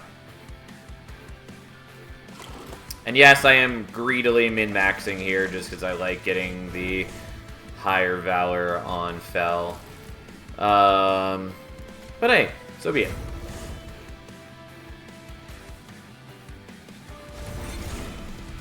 Okay, and then we just Eagle Heart with Fel.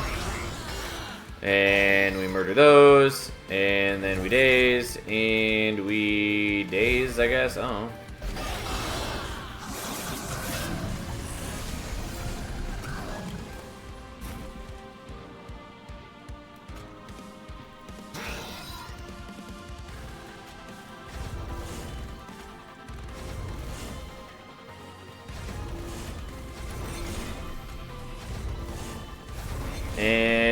so be it.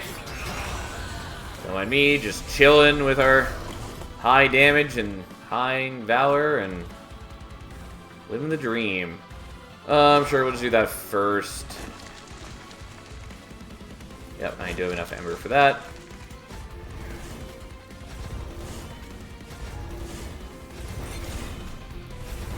Ta-da! And another 2,000 HP is shaved off, or however much damage he took. I think it was 2,000. Sure, we'll start with that. Even the Twisted Assistant is ending up with a pretty high level of attack, which is nice. Probably because he gets rage from his own attacks, and also he's getting a bunch of Valor from Fel attacking. Because turns out, Everlasting Light is good. It's a real solid equipment. So we move you.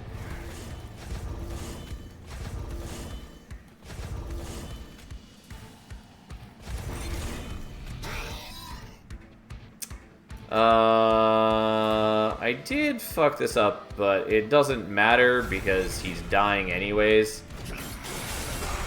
I just didn't do it in a way where Fel was going to end up in front, but who cares? I was doing that because Fel was the only one who had the Valor armor on and was by far the best at tanking, but it also doesn't matter in the slightest if it's the last turn. And I should be fine, I think. Yeah, because Fel has enough HP that even without us being able to daze Entropy and taking the corruption from Dominion, she'll take a bunch of damage, but she will survive. Also, we'll heal it up later with the lifesteal from It's Alive anyways, but...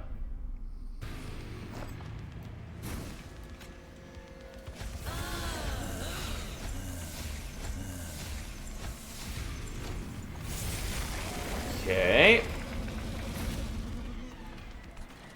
Well, fine. So let's give you Tome of the Lost Path just for safety's sake.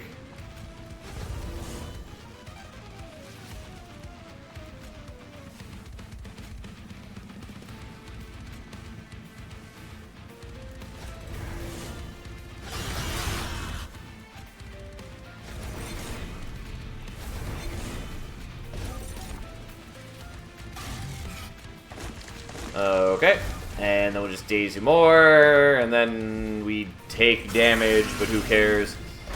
And we take some pyre damage, but that's just how life is going to be. Savagery is already, you know, most of the way dead. Scrap for parts doesn't do anything for us. Oh well, we get sapped. I could just avoid that, I suppose. I've got more than enough HP for it, but this is the last run. You're going to beat the train of monsters finally. This is, in fact, the last run. Or at least the last of the crowns. We're definitely going to be playing more Monster Train, but yes. Still have to master the cards, though. I do. Hell yeah, Sal. Thank you, Onvo. Well...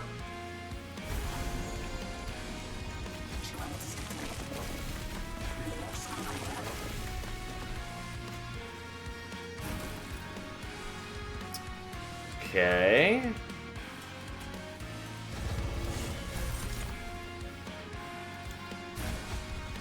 So,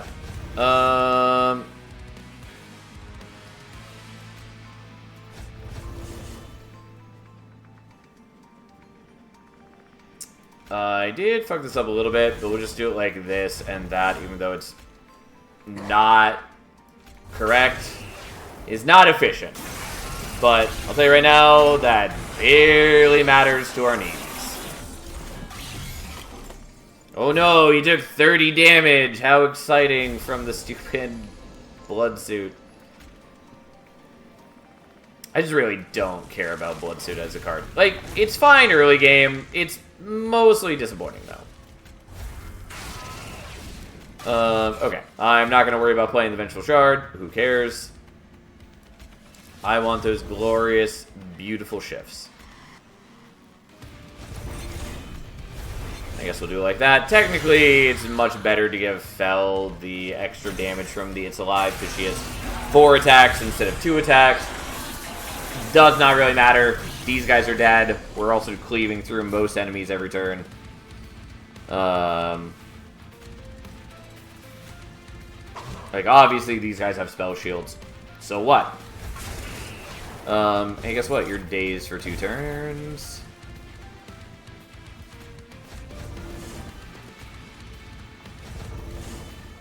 And then we move you back, and then forward, and that's good enough. And then again, we have more than enough HP. Even though we've been sapping our dudes a bunch, by the way, does not matter in the slightest. Like, yes, it is actually deducting a fair bit of attack from my dudes. Not really consequential. Not going to stop us from victory in any way, shape, or form.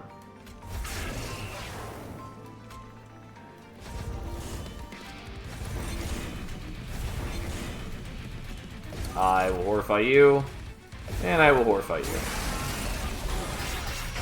We are truly just waiting for Dominion to die. And if I didn't have to have the Pyre Lights generated, I would just be dazing Dominion as well. But I really do want the stupid Pyre Lights because this fight takes too long without it.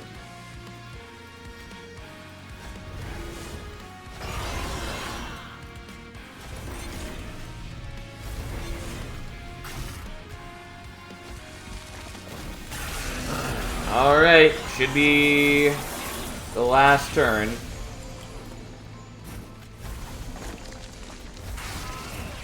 I was kind of hoping they were going to draw into the Horrify so I could prevent myself from taking the pyro damage.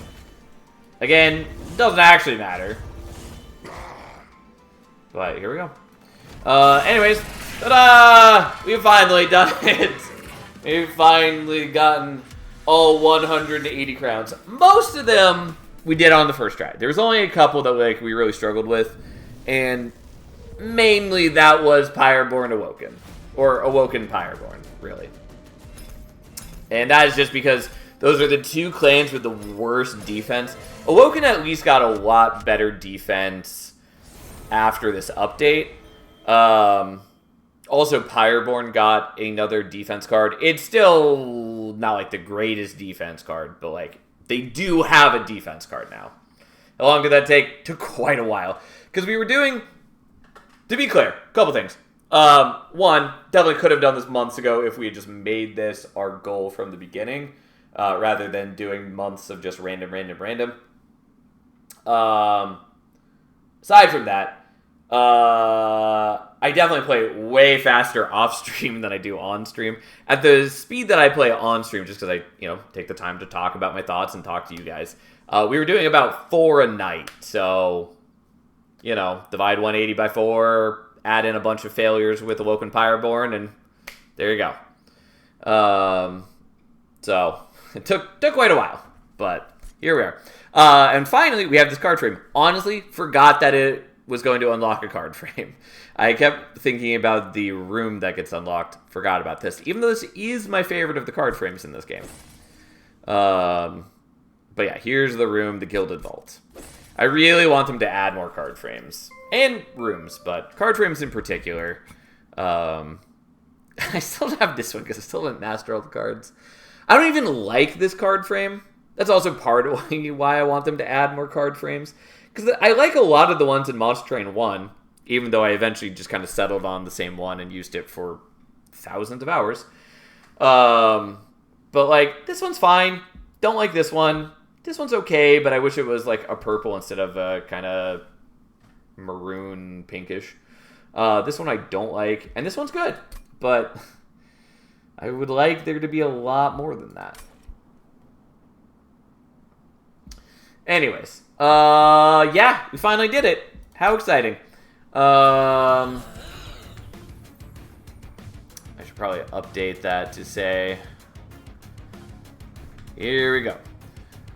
180, we've done it. I still have to master cards. Oh well, that's fine. We're going to play another in just a moment. I just want to take a look and see if I want to put on the Gilded Vault. I kind of feel like I should put on Gilded Vault. I'm a little against my rooms not matching. But I kind of feel like we should have Gilded Vault at least on like top floor. Maybe we'll have Gilded Vault on... Yeah, we'll just do that on top floor. Maybe on all floors. You know what?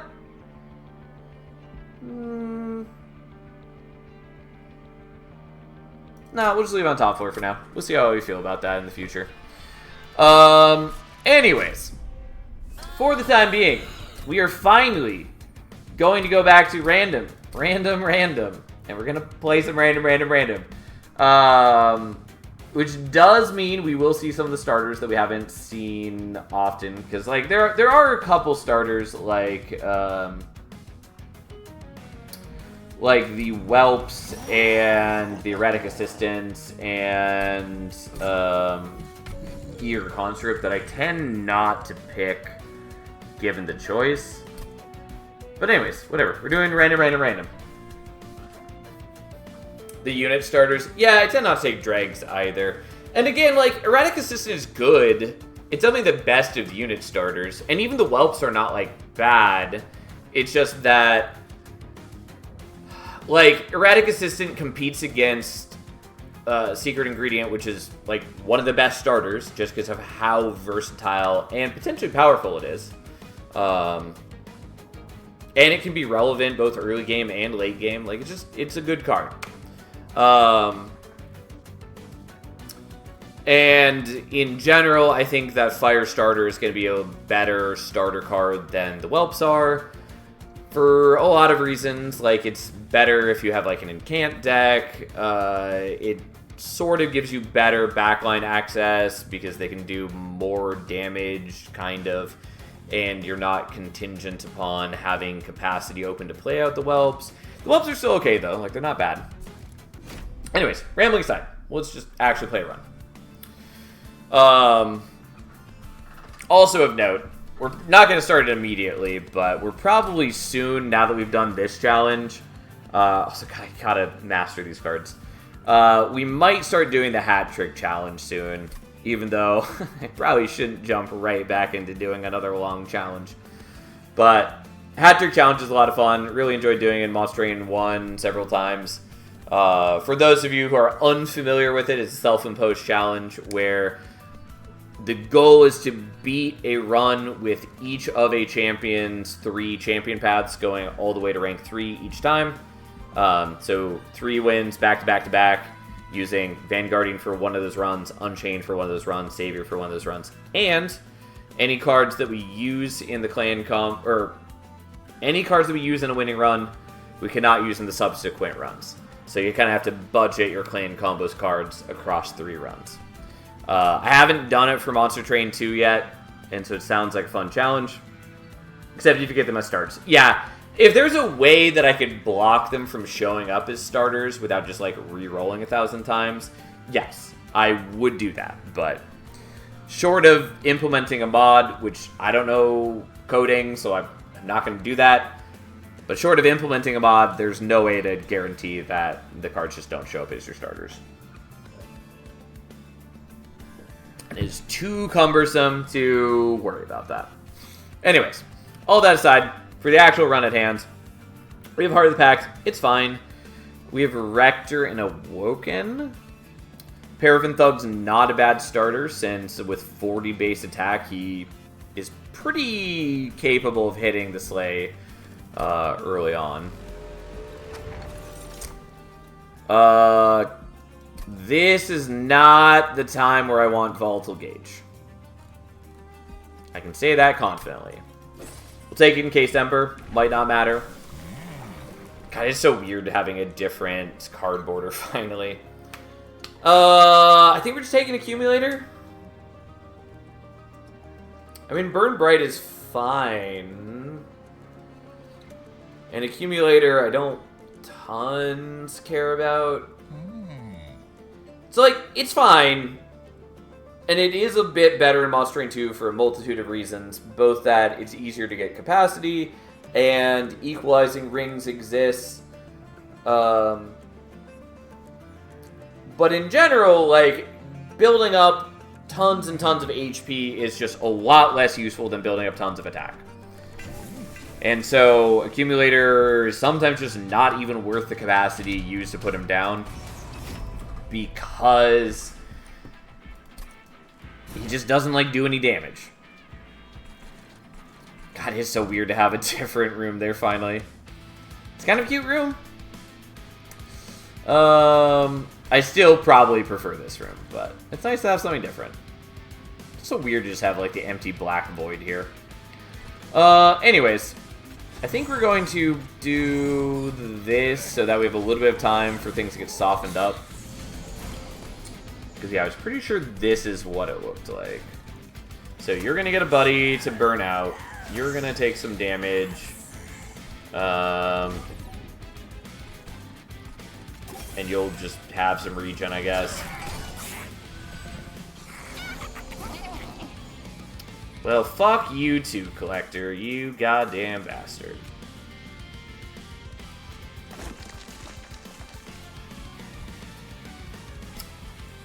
Well, not what I was hoping for, but fine.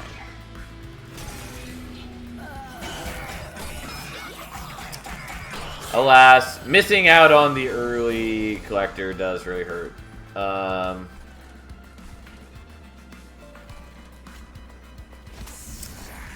Yeah, I really don't want you to kill both of these, because I do want him to get kills, but there is a dumb thing I can do. We can do that, and then they're killing him, and then whatever. I'm just trying to get more slays with the Paraffin Thug, and this is how we do that.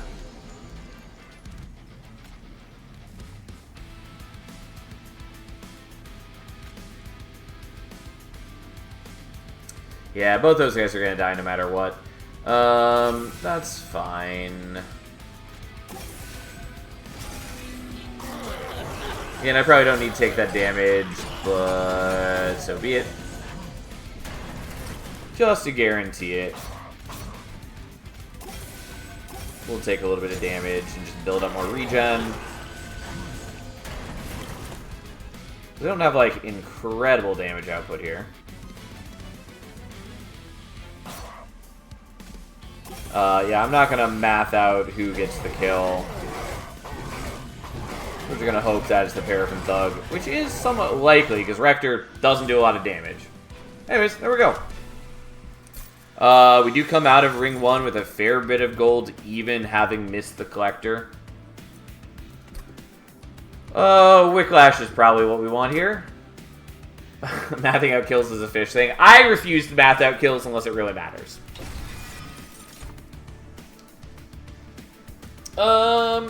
Wildwood Sap is fine. It's certainly a lot better in a world where restores are better at regen and just less awful. Razor Sharp is fine. Still kind of underwhelming. At least it's up to plus 12 attack.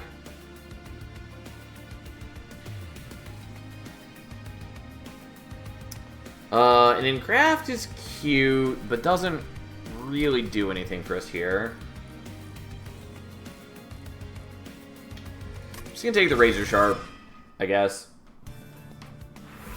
I think we're going here.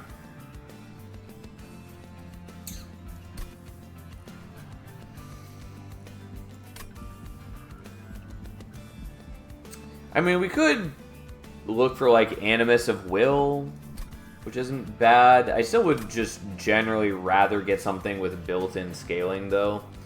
Like Wickless Baron, or especially Paraffin Enforcer. Also, Lady of the House would be okay if we can get the Wicklash up and running. Pretty sure we just want to do this. Also, worst case, we just put, like, Multi-Strike on the Paraffin Thug or something.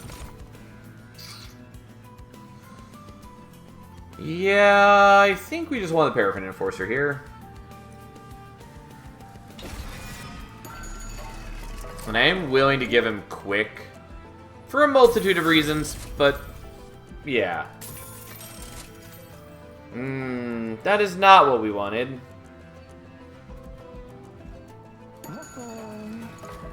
Dualism, Multi-Strike, and Smidgestone all were acceptable options. They were not the options that we got. But okay, fine.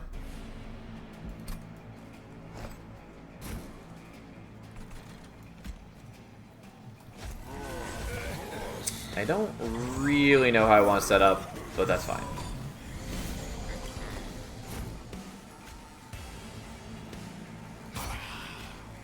We're going to do that so they don't heal at end of turn. And we're just going to leave you there so you're going to burn out and feed Rector a bit of stats. Why? Why do you always go where I can't do anything about you? Like, if I had the Driftfall last turn, or this turn instead of last turn, would have been nice. If I had the Razor Sharp, I could kill you. Like, the disappointment is palpable. Kind of want to do this, even though you are going to get yourself killed if I do that. And that seems ill-advised.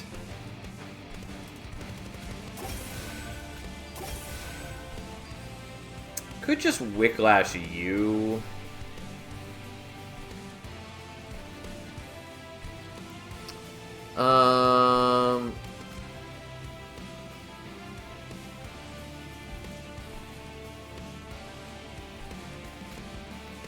Yeah, I'll do that, I guess.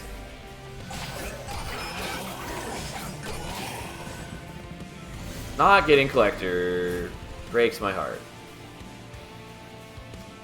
Yeah, I did forget that you are a little bit stronger now. But, we can do that, which still works.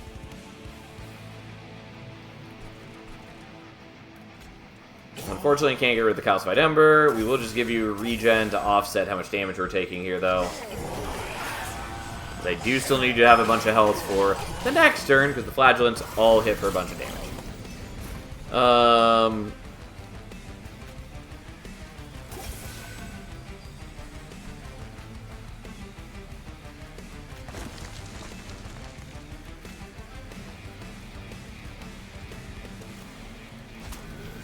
I guess there's no reason not to play these here and just get some damage on you. Oh, fucking fine. Who cares?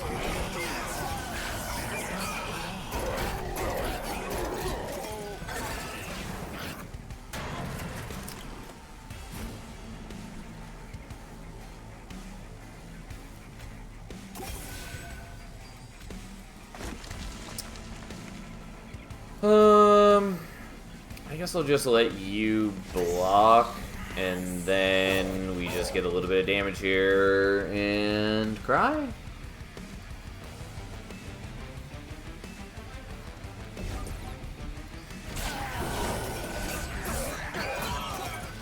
Yeah. Alright, well, Paraffin Thug dies pretty quick, unfortunately. I can kill you, which does increase our damage output pretty decently.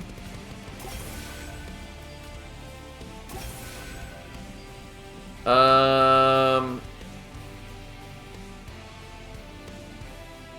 mean, I think that's the best it gets. In which case, I do take a fair chunk of damage, but fine.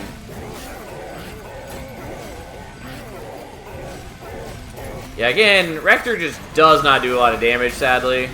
Anyways, I take 20 damage from him right there, which is not great, but it's whatever, fine. Hallowed Drippings, I'm very happy to see. Kind of. Kind of. Restoring Retreat.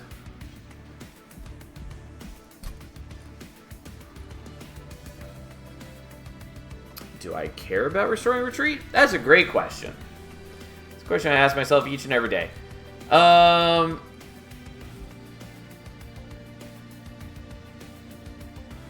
I think no.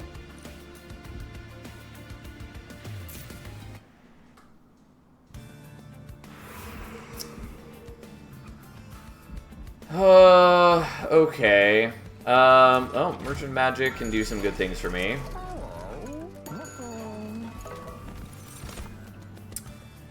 Big sludge, you say? It's not what I was about to care about. But he is good. Or at least can be. Okay, I guess we'll take that even though it kind of muddies the waters. So we're gonna spell chain this. It's a bit weird.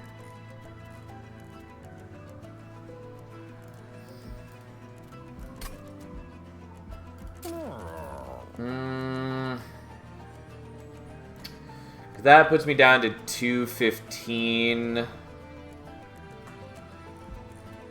Reroll for 75. Yeah, I think I still probably want to do that. Double stack was not what I wanted. But I really wanted intrinsic. Double stack is still okay though. Alright, well, didn't quite what I wanted.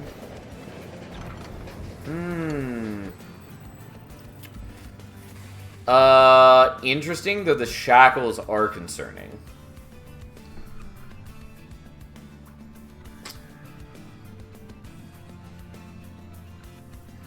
Do I want Savage Spirit? Kind of.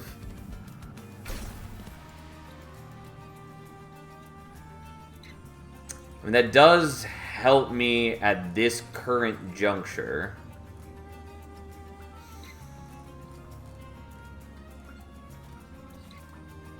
I'm gonna skip. No, I don't know that that's right. Unfortunately, knockback Archeon is gonna cause me some problems. And also my deck being a clusterfuck is also gonna cause me some problems. Alright, so he has what? 30 or 13 attack, I think.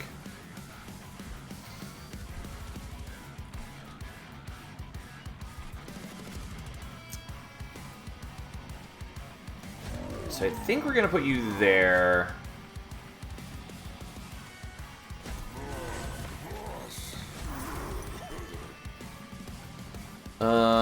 And then something like this.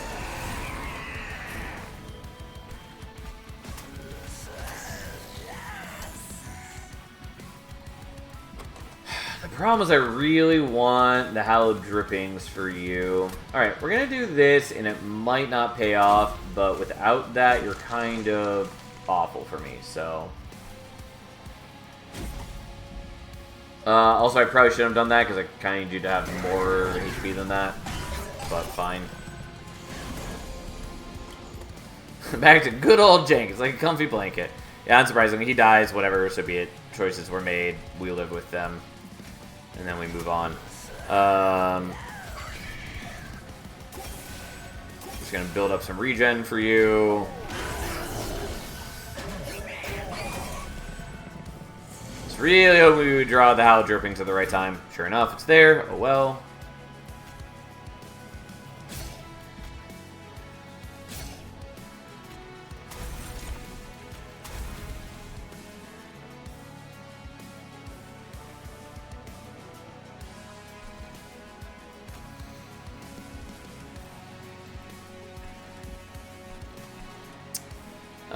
Don't really want to take the damage from you, but fine.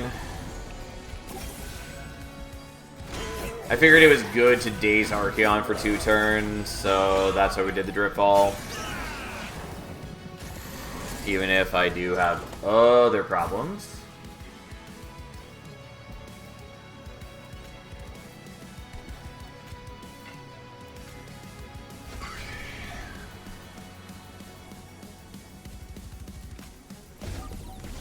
Yeah, unfortunately you sap there, which is a jerk move, but fine.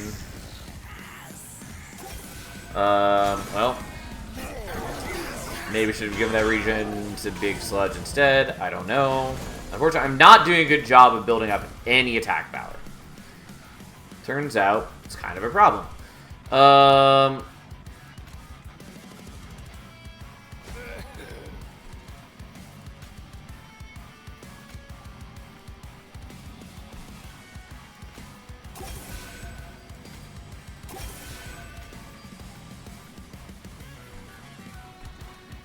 the sting doesn't help.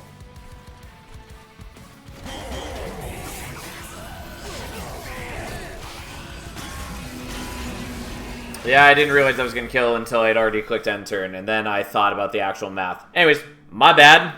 My deck was a mess, and I should not have taken the gamble on the Paraffin Enforcer turn 1. It's fine. Bad choices were made. So be it. Well, it's Fade Stygian this time. If only you were the other lady. Yeah, I'll take Guildmarker. Yeah, this is not what I wanted. Very much wanted Firelight. Because this is a very bad clan combo for Little Icarus. Kind of. There are still ways to make it work. Ultimately, not what we want, though. We'll take Eternal Flame, I guess. It's my least favorite of her paths. It's still fine. It's not a bad path. It's just not good. You get Little Icarus to the logbook, maybe. I already did. We had a good Little Icarus run last night for the final Fade run.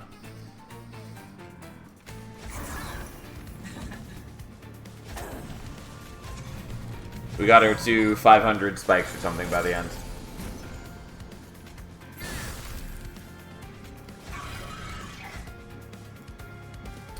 May as well do that and just power her up. Then Little Icarus, or not Little Icarus, just Little Fade just keeps coming out. It does feel bad that I died so quickly and badly with Rector. Whatever, I did it to myself, it's fine. Not terribly worried about it.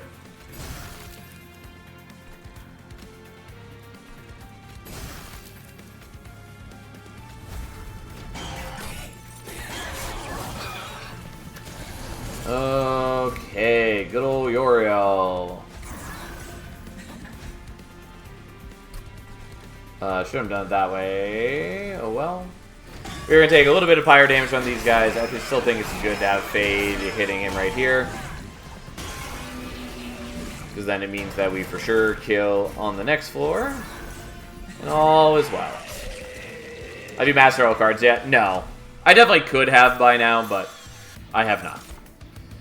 It mostly isn't going to be too hard if I actually just sit down and do it. The only ones that are going to be a problem are the rare units. Which we still have a few to do. Especially since I almost never go for Umbra banners. Also, Shadow Siege is still lame as fuck. But yeah, so we have a number of rare units that need to show up. At least Vine Mother's a lot more interesting now. Yeah, Legion of Wax, Shadow Siege, Overgorger, Vine Mother, Reformuse. All rare units, or rare banner units, I should say. The rest of these, not too hard. Some of them are just the new cards.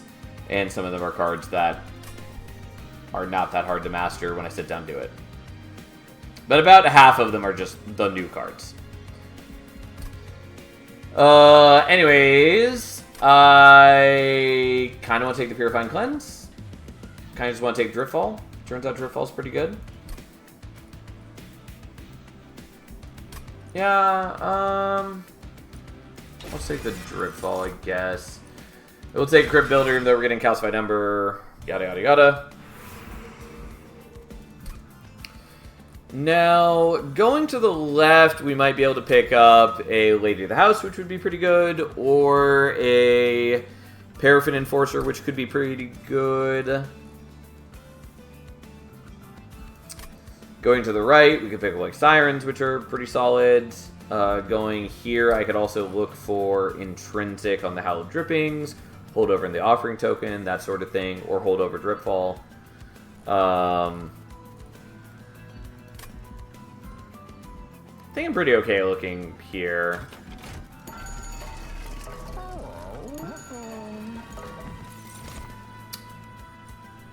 We're not in the best situation to use it, but I guess we take Legion of Wax, since I was just talking about not having mastered it.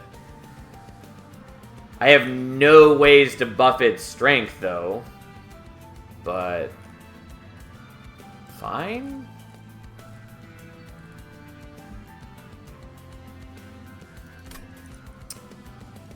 Yeah, not exactly sure how we're going to best utilize it, but okay, fine.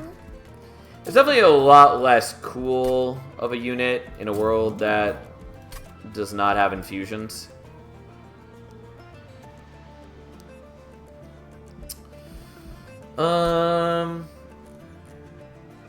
Kind of want to remove Consume the Howl Drippings. Don't think we need to, though.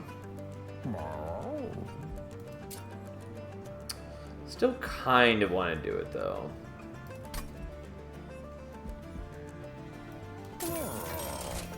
Holdover is going to go here. And I guess we're going to Spell Chain it as well.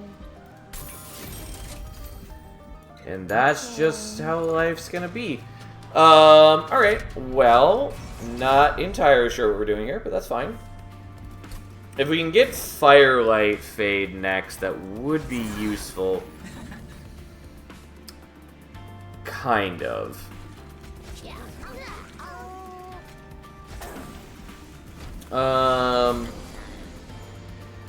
Regardless, we'll see what we're capable of, I guess.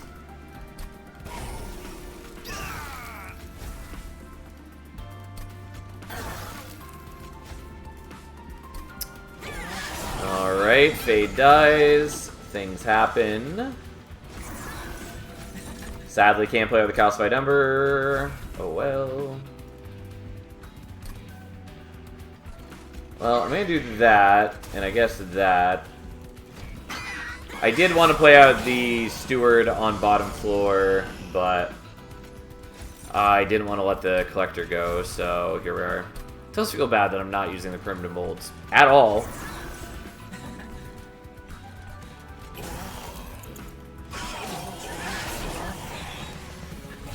Probably should have played you in other ways.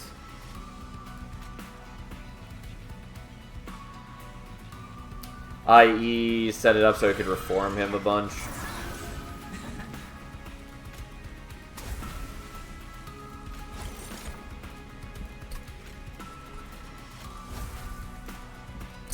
Yeah, I don't think I actually want to do it this way, because then I'm leaking a lot of damage to the Pyre.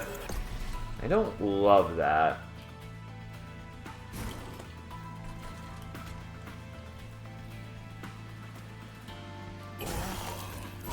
Okay, so you do die that way, because he is taking...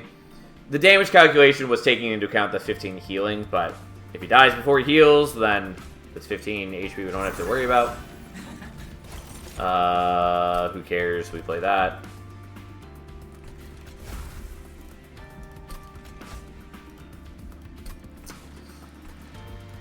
Yeah, we're not doing great, but that's fine.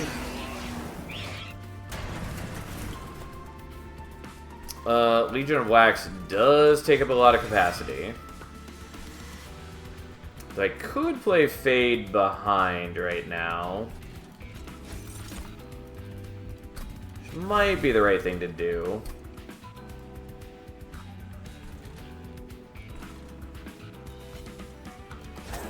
Alternatively, I can have you block for 4 turns, which is also a fair chunk of damage Fade does.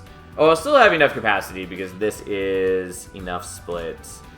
Although I do need you to die as well.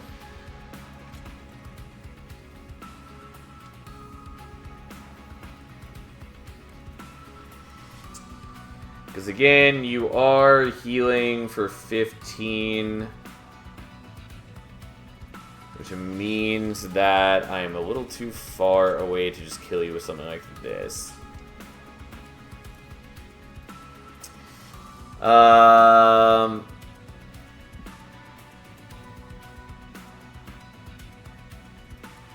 Yeah, we're just not quite there. I'd be 2 damage off.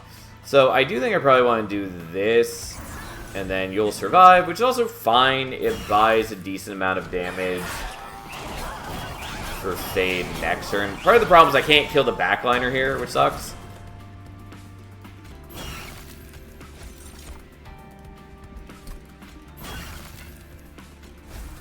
God, and I wish that we were getting the Crypt Builder. Anyways, we should survive this, I think. It's not good for us. Unfortunately, they just kill things a little too quick. Oh, I did forget that he has a damage shield. Yeah, I actually just died there. Well, fuck me for being a bad player. Turns out I can't math. Also, I should have just, like, played Legion of Wax in a different way. I should have let it die early, reformed it. For some reason, wasn't doing that. Don't know why I didn't. Oh, well. God, it's been a while since we've seen Gilda. Unfortunately, Gilda does not fit with Awoken Hollow. I still really want Awoken Hollow to be changed to have it, like, on Rejuvenate, buff itself, and then Cultivate. That would make it a cooler unit. Particularly, it would make it a lot better in that it'd be a lot more doable to have multiple of them on the floor. As is, if you have a bunch of them on the floor, there's not that many AoE heals as is. So it's a little hard to reliably proc them all on a single turn anyways. But even when you do, it's not really that much scaling, and as soon as they catch up in HP, then it, like, really muddies your scaling as the cultivates keep getting spread around the different Awoken Hollows, and that's just not incredibly helpful. But anyways, got too cocky from getting all the crown. Shame. Yeah, turns out. This is an awkward start. Like, Sharpen, not the best card. Kind of fine for us here. We have Awoken Hollow without any healing, and it doesn't fit next to Gilda no matter what path we take. And we have the Alchemy, which is, you know, an expensive and greedy card. Versatile Ember Staff kind of does some work for us since we do have unit starters, and obviously there's the Vengeful Shards. There's also a world where maybe I take... God, I just can never remember the path names for Gilda. The Harvest Pyrogel one. And then I give, like, Endless to a Bloated Whelp or one of the other Whelps. And then that helps me proc the Versatile Ember Staff every turn or get a lot closer to it. Kind of want to take it. Lost Luggage is not bad, though. But I'll take this. Lost Luggage is definitely worse now that Intrinsic doesn't take up one of your normal draws. That's not what I was hoping to see. I mean, like, the Avarice is fine. It's pretty solid. Guild Mother is boring, but fine.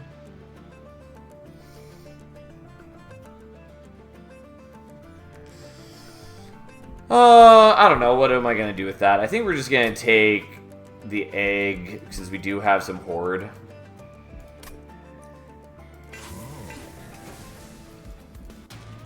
Like, this is not my favorite start, but hey.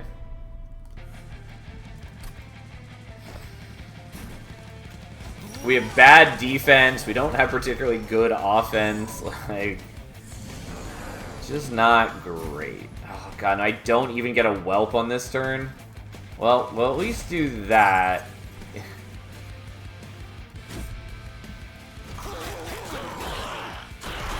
So that at least they all die.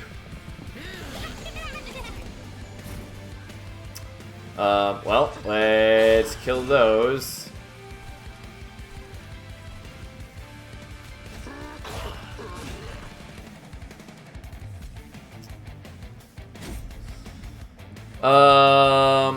Yeah. Certainly ain't great.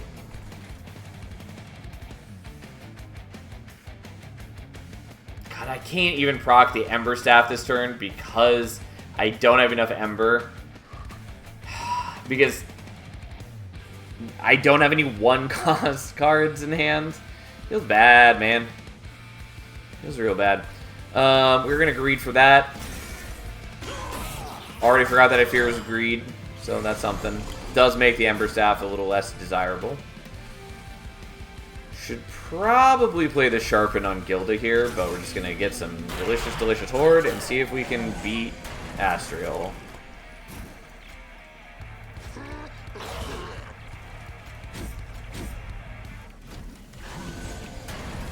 Okay, he at least comes out sapped, and so we do win this. It's a dumb battle for us, but hey. At least we can come out with 6 Horde.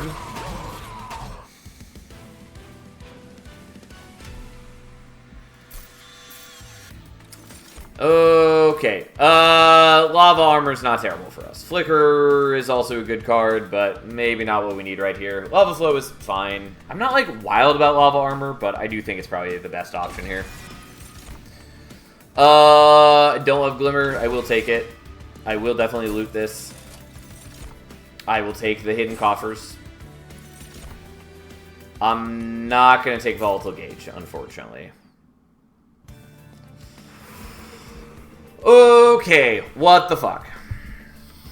Probably want to go here. Maybe.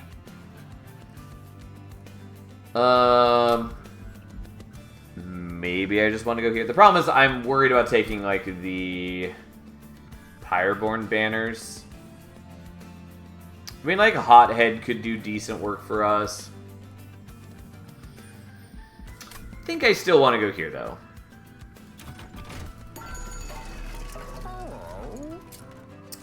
Okay, I'll tell you right now, not wild about this. We're taking Holdover plus 10 Glimmer. That's just a thing we're doing.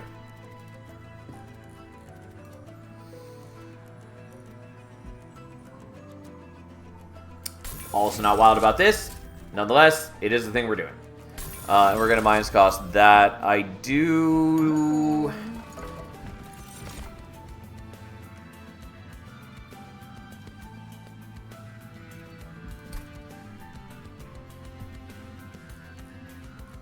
Fine, I'll take the Animus. I kind of want to take the Wilting Sapwood here, but we're not going to. Anyways, I kind of wanted to do, like, remove Consume on Alchemy. It's fine, we didn't. Oh well, here we are. So, we at least should be in a lot better shape now. Because this happens, we're going to put you guys together, and then I don't have capacity for you. But it means that we can give you spikes. We can start buffing you, and I guess we'll just keep buffing you. I maybe should have set up on bottom floor, but I didn't know that I was going to be getting... I just didn't know. I didn't know that I was going to be getting the stuff I wanted first turn. So, here we are.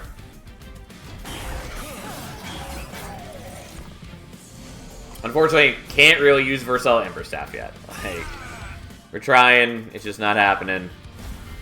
I can use it here. It does mean that I don't play at the Sharpen, but in exchange I play at the Root Siege, which is pretty good too. Again, we're at least dramatically better than we were. Okay, we finally get the Lava Armor. It wouldn't have mattered tons before now, but I still wanted to make sure that I was going to draw it. Either way, we're in great shape here. We just kind of slaughter. Although I don't get the other Alchemy, which does make me sad. But, oh well.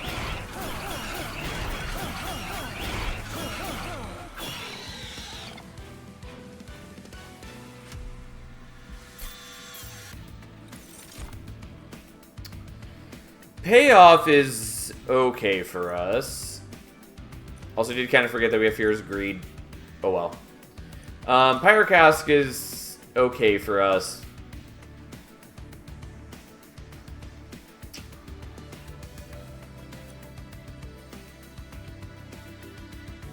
I will take the payoff, I guess.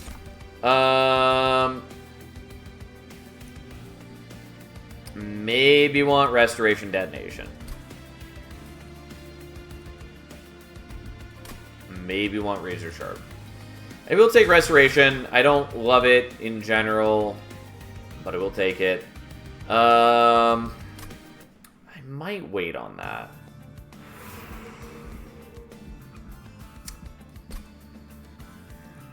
So there are some things that would be nice, but also just going here looking for like Old Growth, or Bloodthirsty Blade, or Swift Steel Dagger. a lot of options to make this a decent pickup, and so I'm gonna do it. Soul Smelter's not exactly what I wanted. Sacrificial Chamber might be worth it here.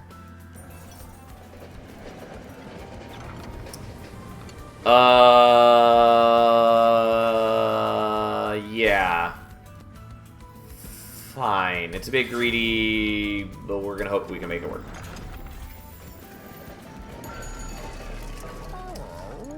I will greed for that.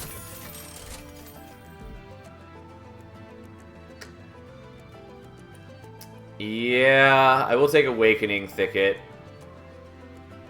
I guess.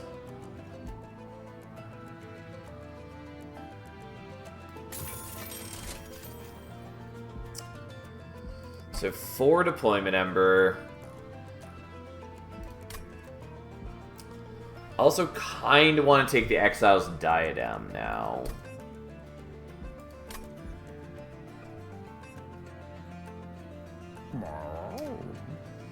Though I wouldn't be able to do deployable if I do that.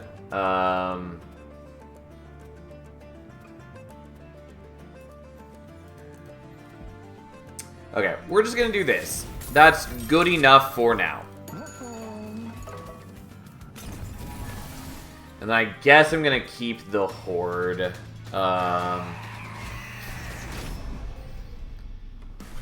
Auto Cultivate trigger is nice for a setup. Yes, that is part of why we are doing it.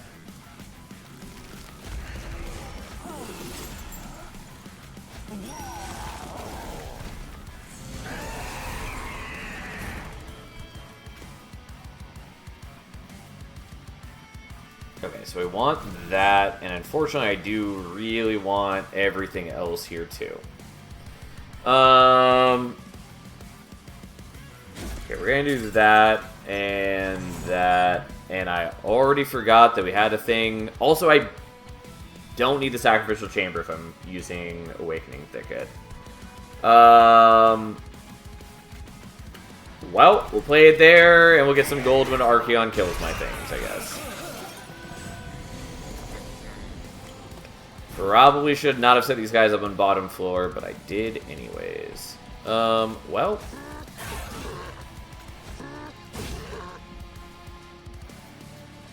Actually, I'm sorry. We're going to do this slightly differently. Because I can trigger the Ember Staff. And I do think I want to do that. Not wildly helpful. Oh well, that's fine.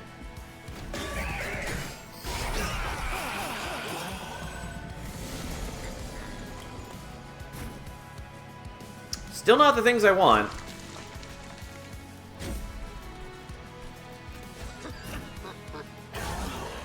But, okay. Really would like my Glimmer and Restoration Detonation, all that. But okay, fine.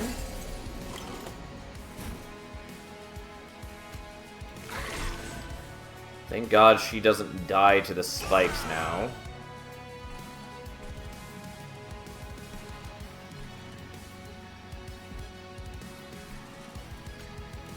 I think I want to do this, even though it'd be nice to get more gold here.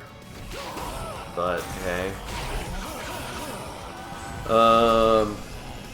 Yeah, you're taking a beating, aren't you? You're not quite dead, though.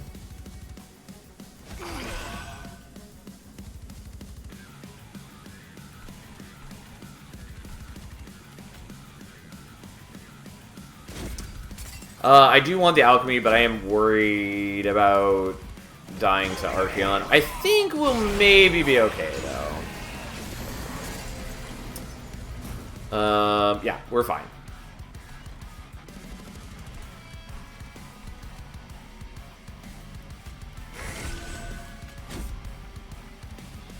Yeah, whatever, fine. So I don't get quite as high as I want on Horde, but that's fine.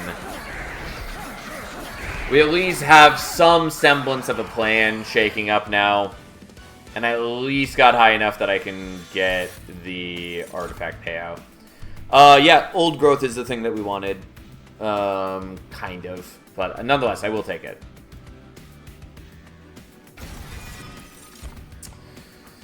I'm gonna skip on these.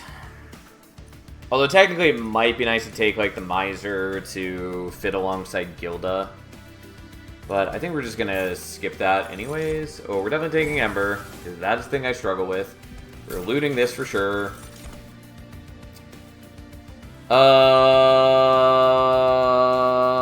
We'll take this one, because it's the only one that's relevant. Happily, we'll take that. Alright, have a nice night, Fury.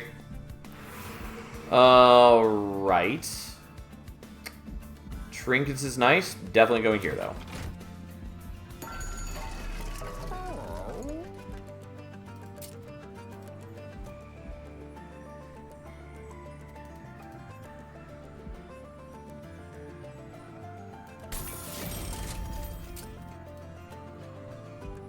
Sure, fine.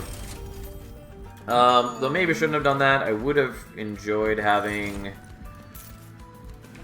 enough for like the reroll to hopefully get like multi-strike on the Animus. It's sort of fine though. We're gonna mitigate these problems as time goes on.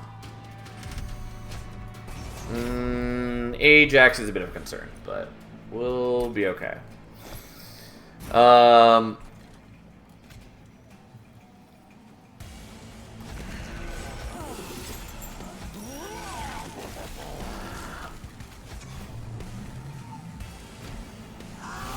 Unfortunately, I do want to be able to combine Old Growth and Lava Armor, and I cannot do that.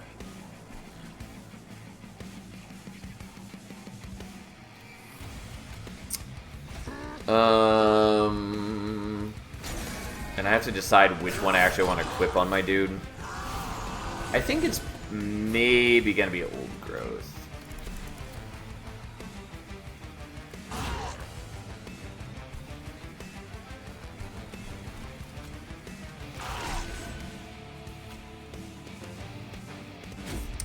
Yeah, it would have been nice to get rid of the Calcified Ember, but I did want to kill these guys before they advance. And also this way, I get to kill him, and I get to kill him, and that's fine. Doesn't do any damage to these guys because of the Titan skin, but that does not matter.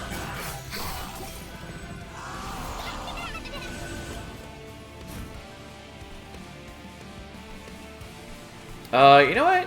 You can have that, I guess.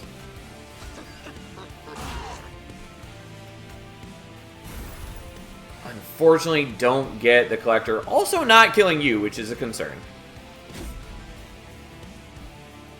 Oh, wow. I really would have liked the Collector. Unfortunately, don't have the Glimmer yet.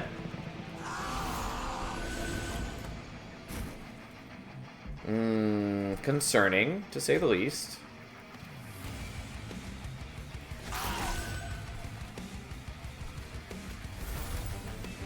Should be fine damage-wise, though.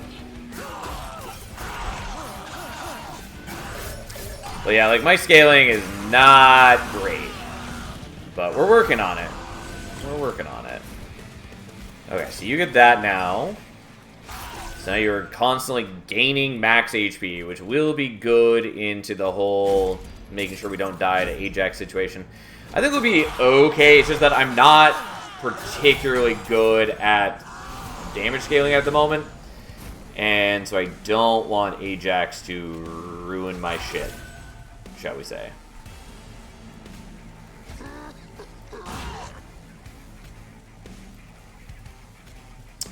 I'm fine with that. We'll just heal with this a little bit. But like, I've got 18 spikes on my dude. I've got a lot of HP. He has a little bit of Pyre Gel on him. And then we're fine, and we get rid of that, and everything's great. And we come out in good shape. And once again, our Animus is gaining permanent plus 10 attack. Which is alright. It's not bad. We're up against Savagery, which is maybe a concern later. Soldier of Fortune is cute. Stuck Up Whelp is also kind of cute. I think I'm willing to take Stuck Up Whelp for now. In the long run, it doesn't matter so much. But I think I will take it. And we will definitely loot this.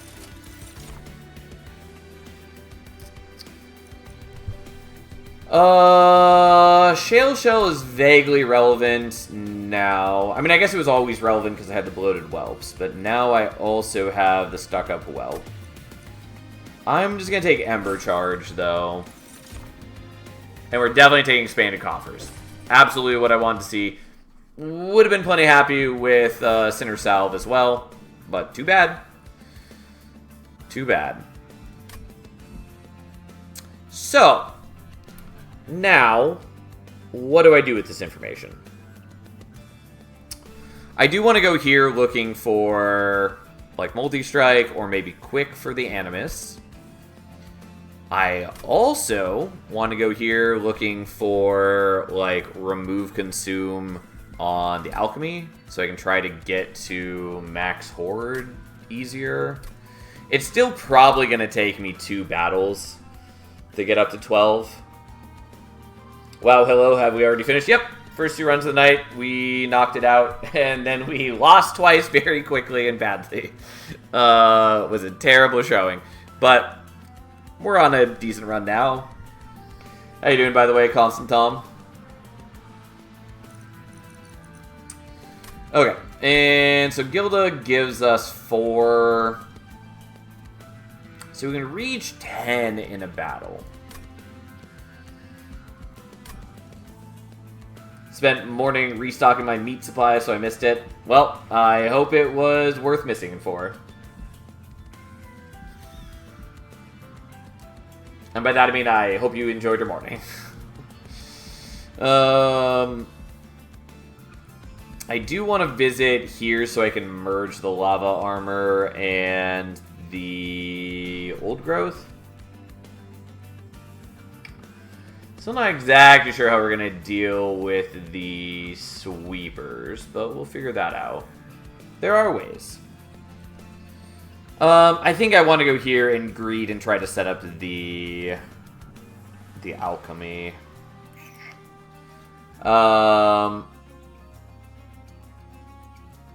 Yeah, that's what we're gonna do,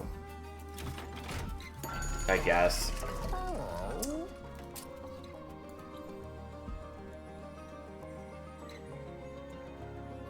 Alright, this is greed, but greed that we're willing to do.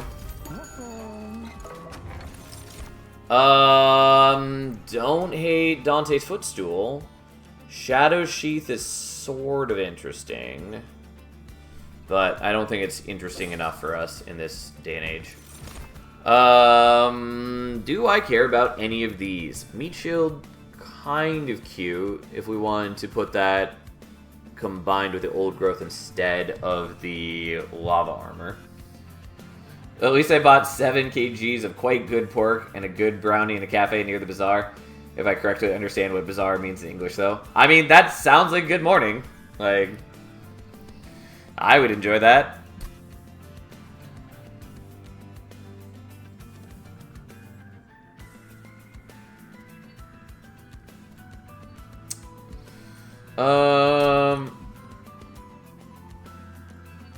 So I think I'm gonna skip these. And then I'm going to figure out my life's game plan.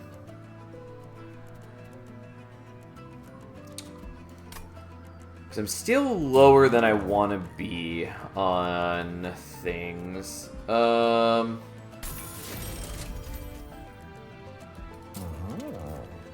guess I'll do that. No, I was really hoping for Remove Consume.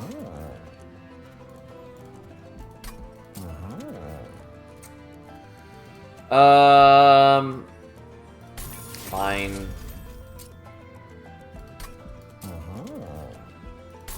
I guess we'll do that, even though it barely matters. I am going mad with power. I am just sad that I didn't get Remove Consume.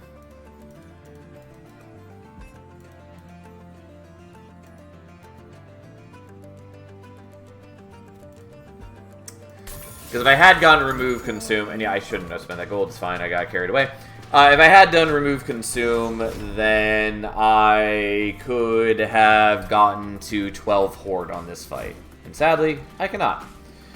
So, that's going there.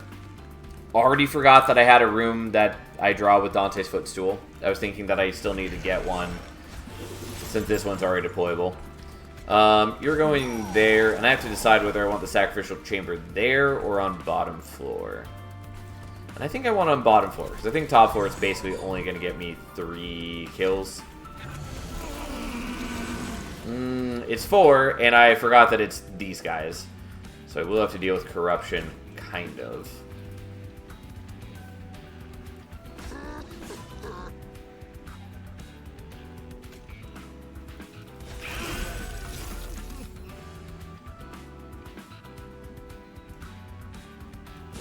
I do really want to do the Stuck Up Wealth, but I also really want to do the Alchemy, so we're going to do the Alchemy. So here we go. Fun fact, I lost 7 kgs during last year, so carrying 7 kgs of pork felt like a reminder. That is an interesting thing.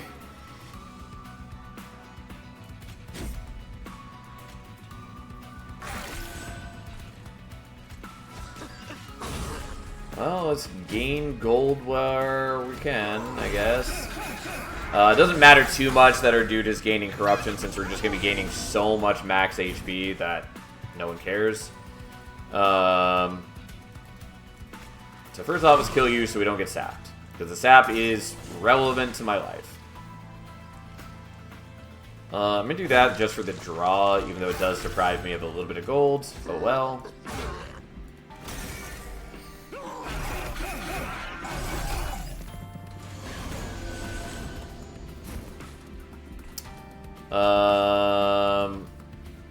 I mean, you can have that, I guess. It doesn't really matter.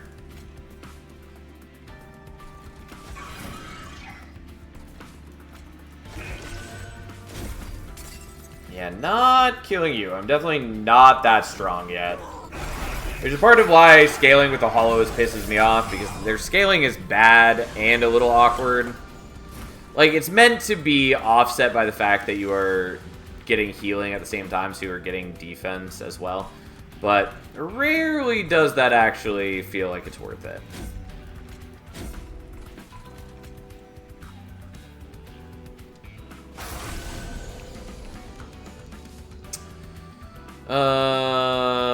Yeah, whatever, fine, here we are.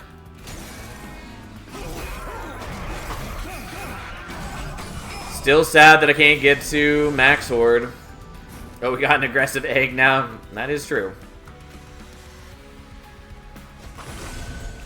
God, I can't play you out anywhere. I mean, I can play you here, but who cares? Whatever.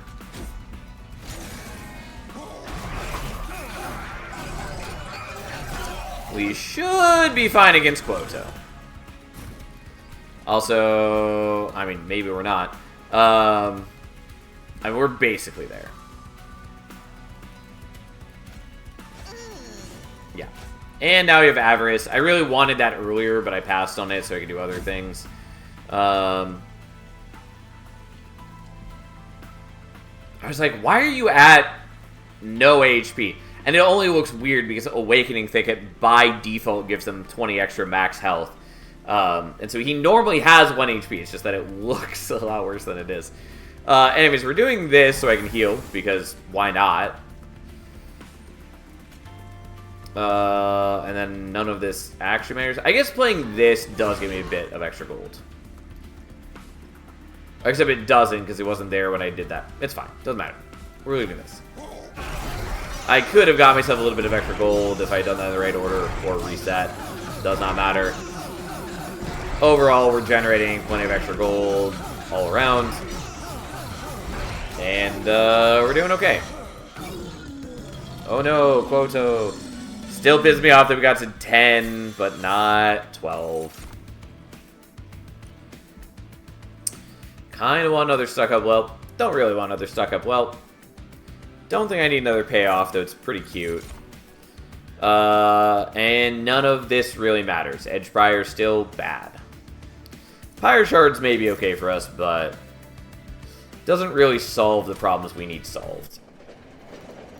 Okay, so we get rid of the fragile part.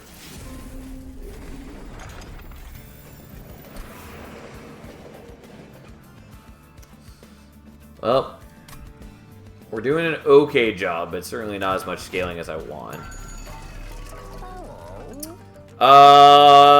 Yeah. Those are good. We're gonna take Zone of Silence.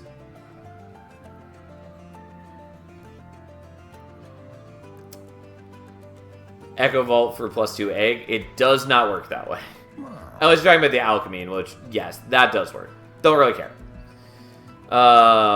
That's not my big problem. What we are doing, though, is we're swapping out Sacrificial Chamber, because Zone of Silence is just good in a number of ways. And then I need to make choices. Do I want to dupe the alchemy? Kind of.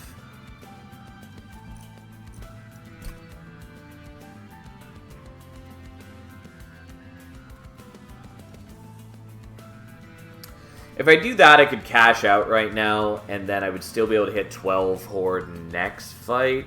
I was going to dupe the Hollow, probably, or the Animus of Will.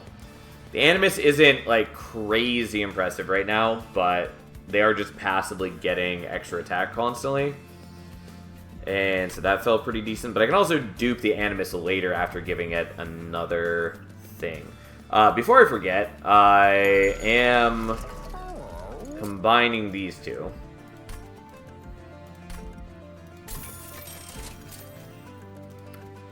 I am making that deployable.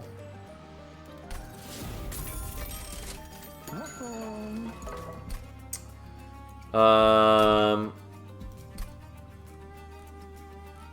that does use up all my deployment ember, which is fine. It doesn't matter about the healing, we're already full. What are we doing with life? We're probably removing some things. I still don't know exactly how I'm going to handle the savagery situation, but we'll figure it out.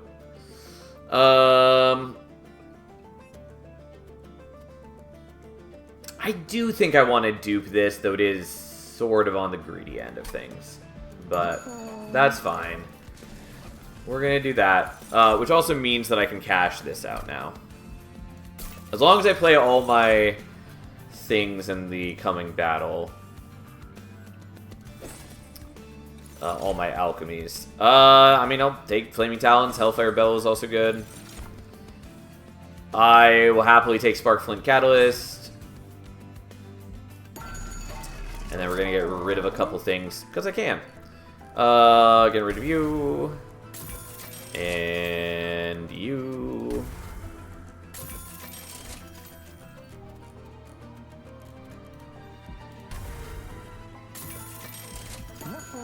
Okay, here we are. It's Kale time. And conveniently, we now just are going to mute his bottom floor. It doesn't stop Kale from buffing them. Could also just start with my dudes on bottom floor, which maybe is what we want to do instead. You know what? We're just going to do that.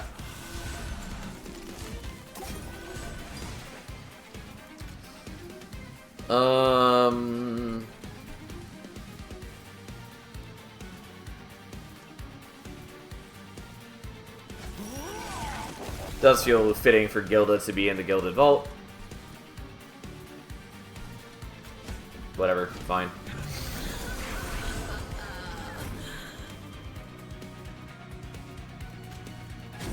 Oh, you are surviving. What an asshole.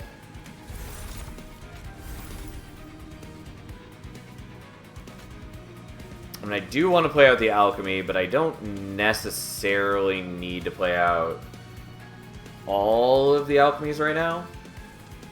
I just need to play out... So if I play the other...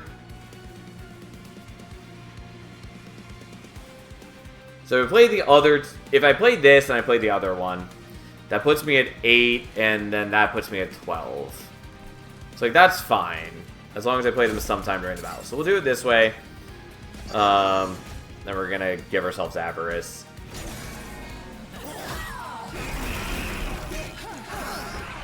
Although you are going to absorb the cultivate because it's done that way, but whatever.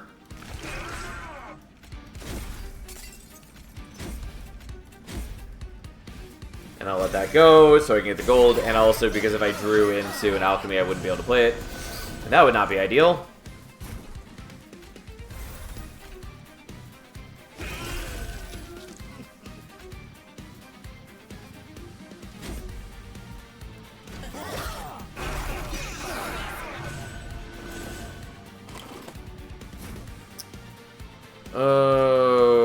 Okay.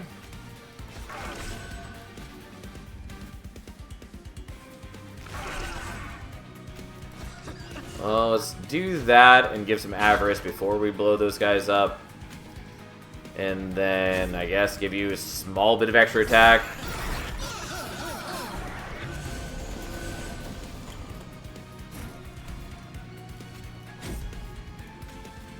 It should still more or less be okay.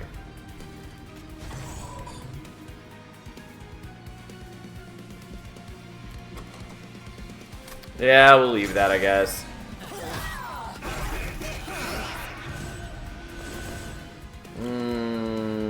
Okay. Yeah, so even if I don't play out the second of these, I do still... I'm gonna have them absorb some of the corruption for once. I don't know, whatever. Here we are. Anyways, we're still gonna get to 12. We're maybe not gonna go to 13 Horde, but that barely matters to me.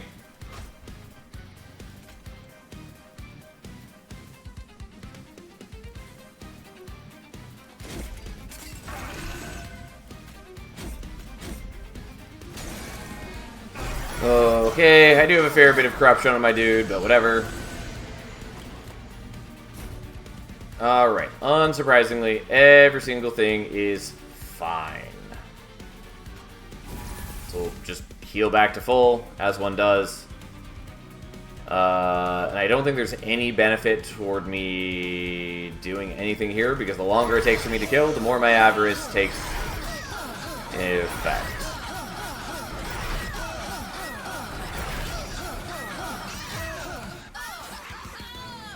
Yes. I will say, Pyroborn Awoken definitely feels a lot better after the patch. I mean, some of it's just like, I hit the right things and it is helpful. But, yeah. Don't need the Dragon Staff. Don't know that Wildwood Tome is all that helpful for me. We'll just go ahead and skip on that. And then we're gonna make decisions. I will be getting extra upgrades as well. Unfortunately, there's only one dupe available, which is sad, but fine. With that knowledge, we're just going to take Ember to start. 2 draw. I mean, it doesn't matter too much for us since we are getting extra draw off the root seeds and things.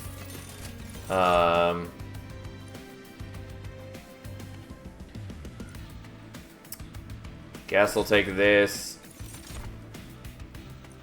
Sadly not using dragons. Don't really care about the whelps.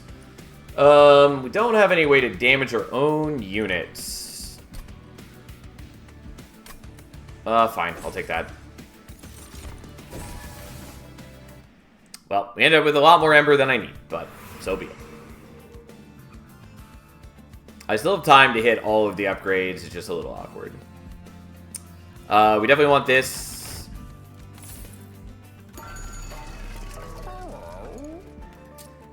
I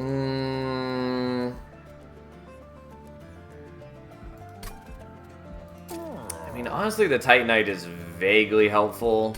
Still kind of just want to roll for, like, multi-strike. That was not helpful.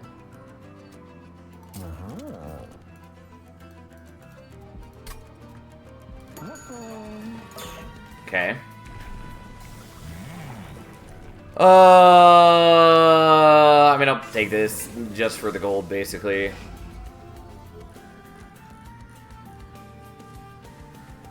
Well, I don't need to get rid of you now that I have so much deployment ember. It's ridiculous. Yeah,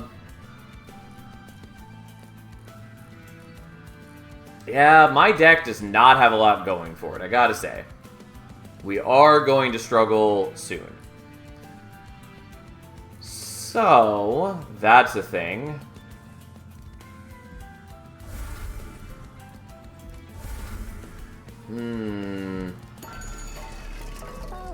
Well, I am sadly just going to give you extra attack, I guess. Really not what I wanted.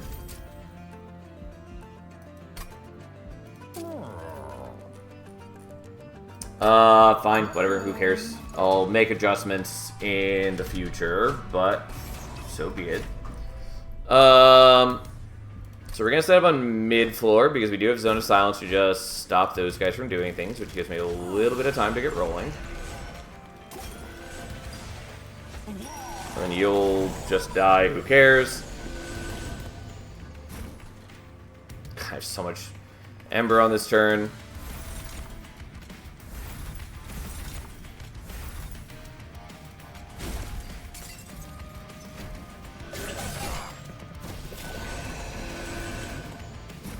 And they get a bit of Pyrogel for Ascending now, which is not the worst.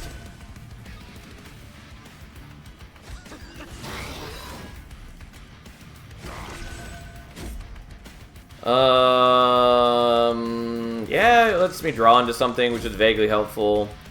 And I am not really hurting for the gold right now. I mean, obviously, like, final... Merchant of Trinkets is still pretty expensive if I want to, like, buy out everything. But hey... do I actually want you on this floor, or do I... I think I do. Even if you're going to start taking Cultivate procs like a jerk.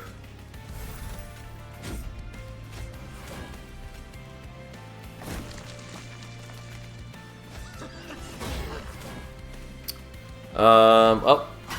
That's fine. It doesn't matter if we're not killing you on this floor, because Gilda can finish you off. It's these sorts of floors that worry me a lot more.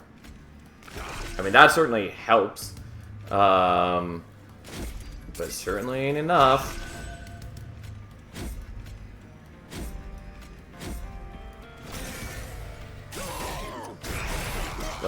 This is what I was talking about when I said that my deck does lack in damage scaling. I mean, it's sort of okay. Like, I'm gonna have a bunch of higher health and damage thanks to the extra relics, extra artifacts, but whatever, so be it.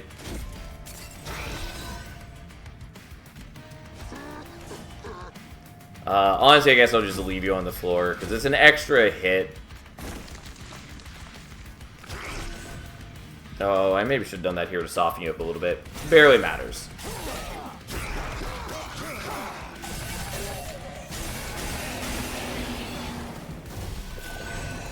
Okay, well, we're doing what we can.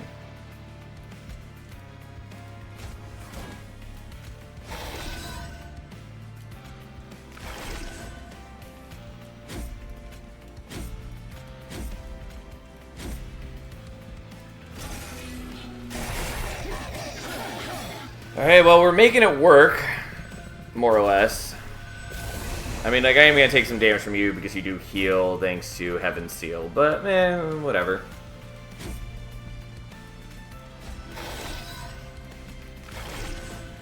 So long as we kill Rax on mid-floor, I'm not too worried about the general situation.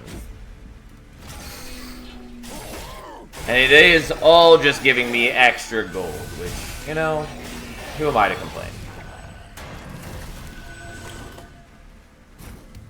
Alright, so, unsurprisingly, we're fine here. We pay off to recover at least a bit of the health. And then we go to town.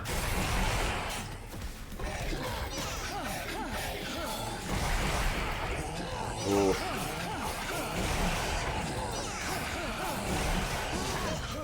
Ta-da!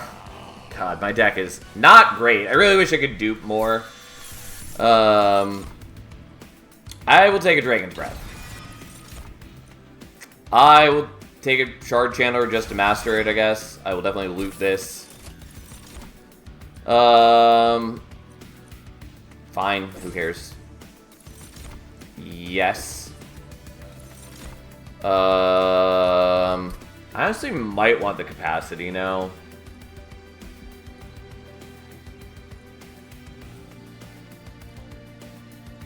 I mean, the draw is nice, but I think I'm just going to take capacity. I don't know how much that matters, but it might be useful. Regardless. For some reason, forgot that I actually had one more Merchant of Steel. I was thinking that this was something else right here. That's fine. All the dreams come true. That is so many dreams. Congrats. Well, thank you, Generic. How you been?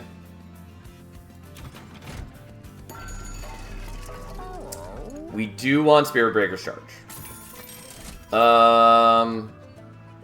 Don't really care about that, I don't think. I do want that.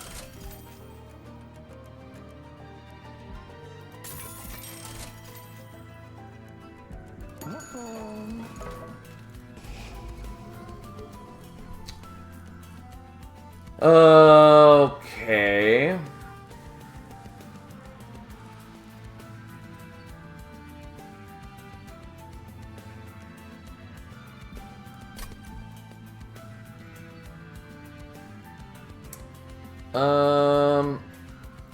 Honestly, I should have bought the... I'm blanking on the name of it. The thing that deals damage when we do a consume card. Probably should have bought that too. Because I do have a fair bit of consume cards, which would just soften up the first couple waves. I will do the Curse of Vines, I guess, just for the sake of it. And yeah, here's the multi-strike that I would have enjoyed. On the Animus. Like, it's whatever.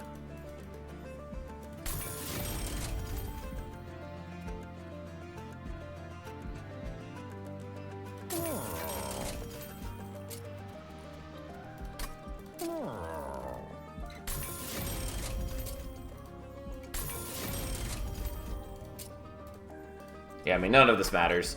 Not really. Anyway, so Gilda gives us how much? She gives us 6.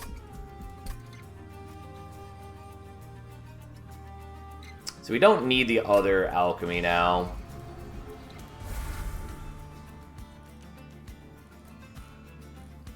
And I guess I'm just going to get rid of this. And then we're going to dupe the Animus. And then we're going to wish that I had Quick on it, which I'd considered earlier, and then I didn't. And maybe it will still be okay. We don't really know. I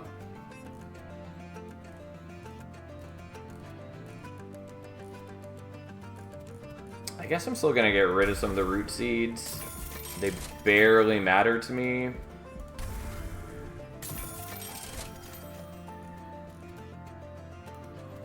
Neither does the sharpen, really, but I guess I'll keep it.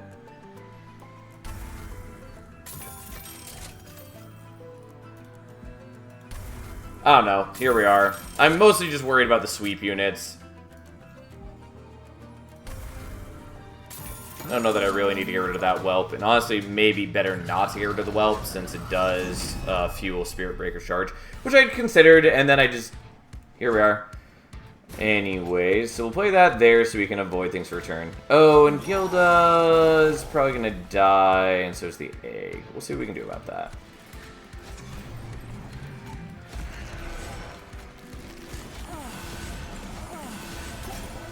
Well, maybe going to struggle to get what we need.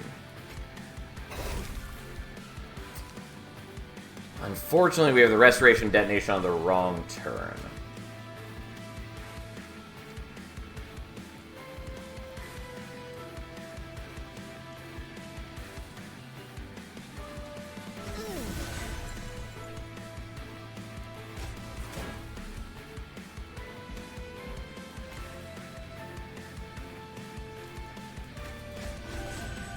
Oh, actually, I do probably want to do that Glimmer on bottom floor.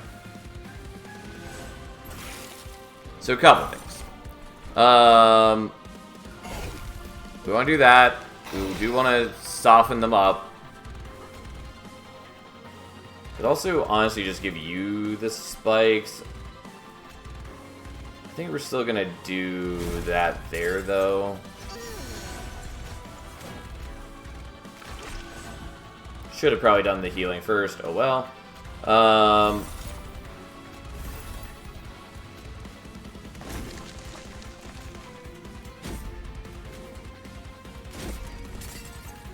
Yeah, I mean, I could have killed him with the spikes, probably. Probably what I should have done. I don't know. We'll evaluate things.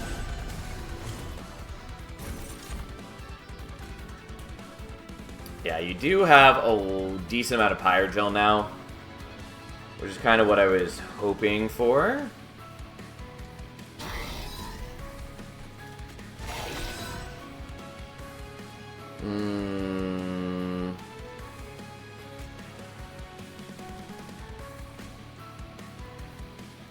Okay, so I'm going to play these so I can proc the Spirit Breaker's charge and just give extra armor and extra attack with the Shale Shield as well.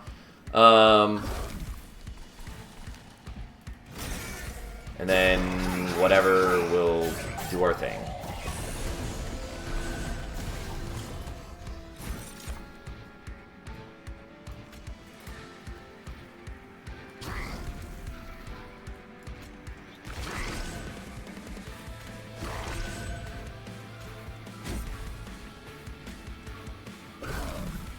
Okay, I mean, it's working out pretty okay so far. Like, he does take a lot of damage there, but mostly fine. Guild is still going to take a chunk here. I basically draw almost the same cards every turn, which, again, is largely by design.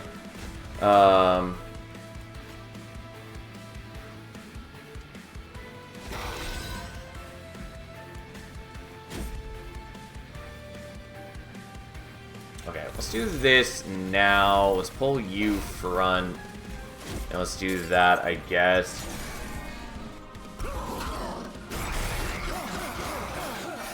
Like, Gilda is taking a fair bit of damage, but thanks to Emblem of the Exiles, she does, like, offset a lot of that damage since she's just gaining HP every turn anyways.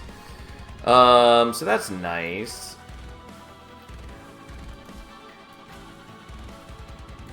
Okay, so just kill you.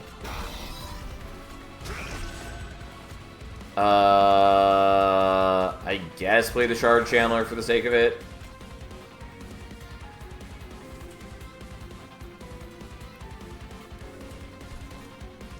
Do a bit of damage to you. I don't know. Doesn't matter. Despite our kind of awkwardness, this should be pretty good.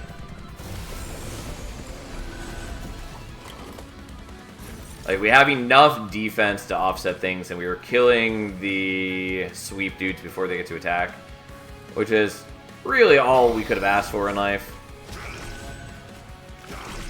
The Hollow is still taking a fair bit of damage, but not enough that it's gonna matter.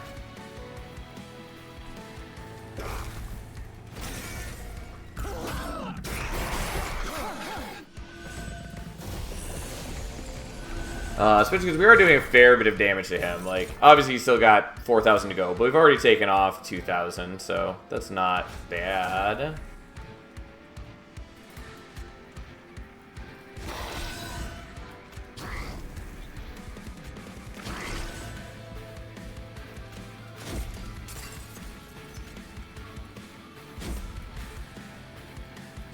Okay, so we take a little less damage on the Hollow that way, which is fine. Still taking a lot just because every time Savagery or Seraph is here, he buffs them to a hefty degree. Just to make sure you're dying. I don't think I need to do that though, but hey.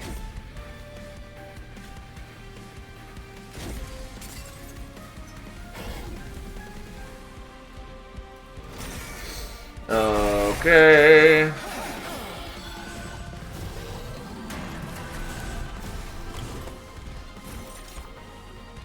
Alright, so we are winning this already. In which case, there's not really any reason to be taking more damage.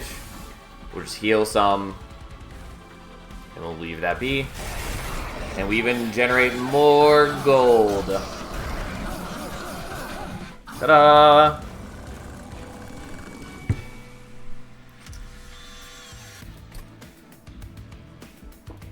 Okay. Taskmaster's Lash doesn't really help. Technically, I can trigger it using the Vine Grass that we're creating with the Curse Vines. But then I'd be pulling that unit to the front, and I don't really want to be pulling like the Stuck-Up Whelp to the front. So we'll take Firecracker. It's a little bit of extra damage. I get this anyways, but so be it. Technically, could have turned it down for gold, but what does that matter at this point? I already have a lot of it, and it does nothing for me. I mean, it technically gives a score. I can tell you right now, don't care about score. Oh, man. Okay. I'm pretty sure we just want to set up the same general way.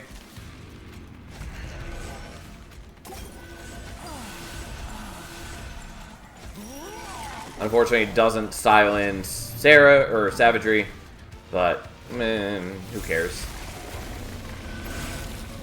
Gives us a little bit of time to bulk up. I don't really need to play out the alchemies this time.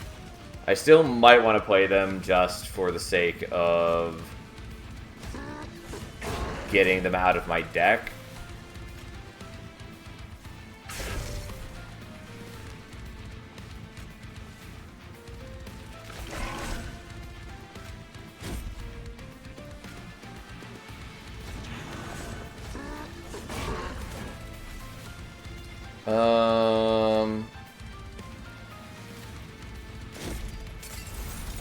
Yeah, that's fine. Oh, and I guess it does make the payoff better, but who cares? You know what? I'm just gonna take the Curse of Entropy damage. Don't care. It's better than sapping, my dudes. I don't have that good of damage scaling, so we'll just not worry about that whole problem.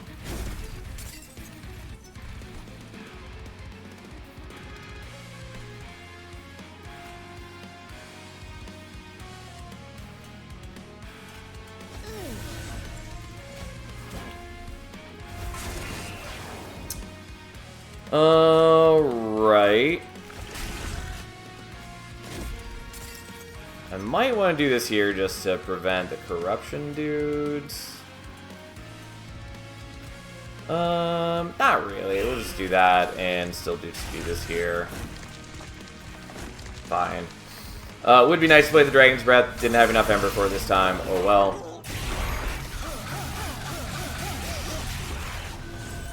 We're doing okay damage, especially with our Pyrogel generation.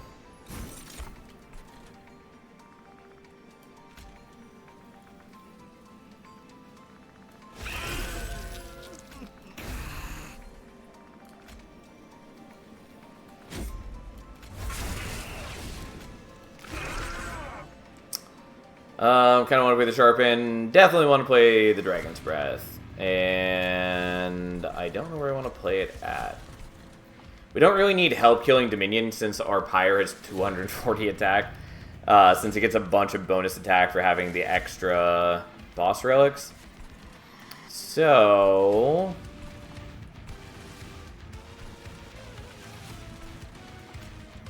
yeah, I'm just gonna do that just to ensure that I'm killing the sweepers. I don't know. I doubt that's necessary either.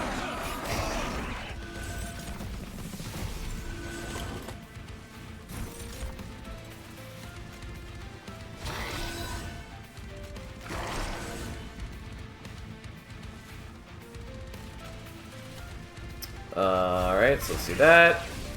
And that. And then it would be kind of nice to play the Alchemy. We're definitely going to play the Dragon's Breath.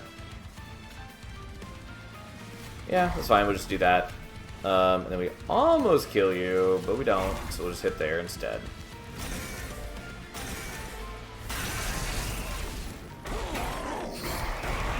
Well, the guild is still alive thanks to the power of Emblem of the Exiles, outpacing the corruption a little bit. Which is cute.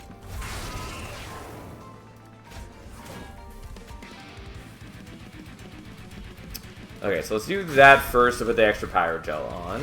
Then that. And that. And... there we go. Okay, so we're just waiting to kill Entropy now, which is gonna happen any moment.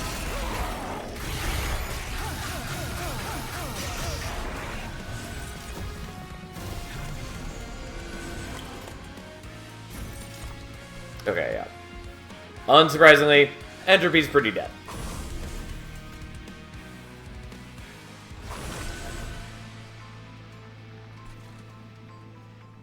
Sadly, Savagery still blocks spell damage, even when he's at 1 HP. It's an annoying occurrence, but whatever.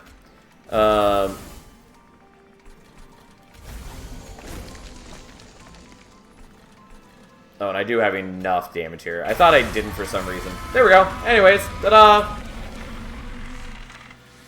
How exciting. Only took 20 damage during that, to be fair. I did heal some. I could have healed more than I did, but whatever. Ta-da! That was a run. That was a pretty cute run. I was definitely worried about my scaling, you know, a good chunk of the way through. But it worked out. And again, I do think Awoken got a big help from this patch. Like, they made some of their units better. The new equipment and the new room are both very helpful. Just a lot of small changes were good for them. They just feel dramatically better to play, especially in this clan combo where I had bemoaned their lack of defense so much. Like, having access to Old Growth and the Awakening Thicket, all that just really helped me there. Anyways, yeah, fun run. Here we are. Hi, Cat. I know. You think it's your time. Regardless, we're stopping there for the night. As always, I would kind of like to keep playing more, but I have things to do, including sleep, among other important aspects of my life. So we're going to stop there. We'll be back tomorrow. We'll play more. We'll probably just be doing random for a bit, but I might start doing the hat trick challenge if I feel ambitious, since that will be a fun but time-consuming process. So, who knows? We might start that tomorrow, or we'll just do random. Whatever the mood strikes, we'll go from there. Regardless, thanks for hanging out. I'm glad we're finally done with all 180 crowns. It was quite the long process. But we got there. Anyways, have a nice night.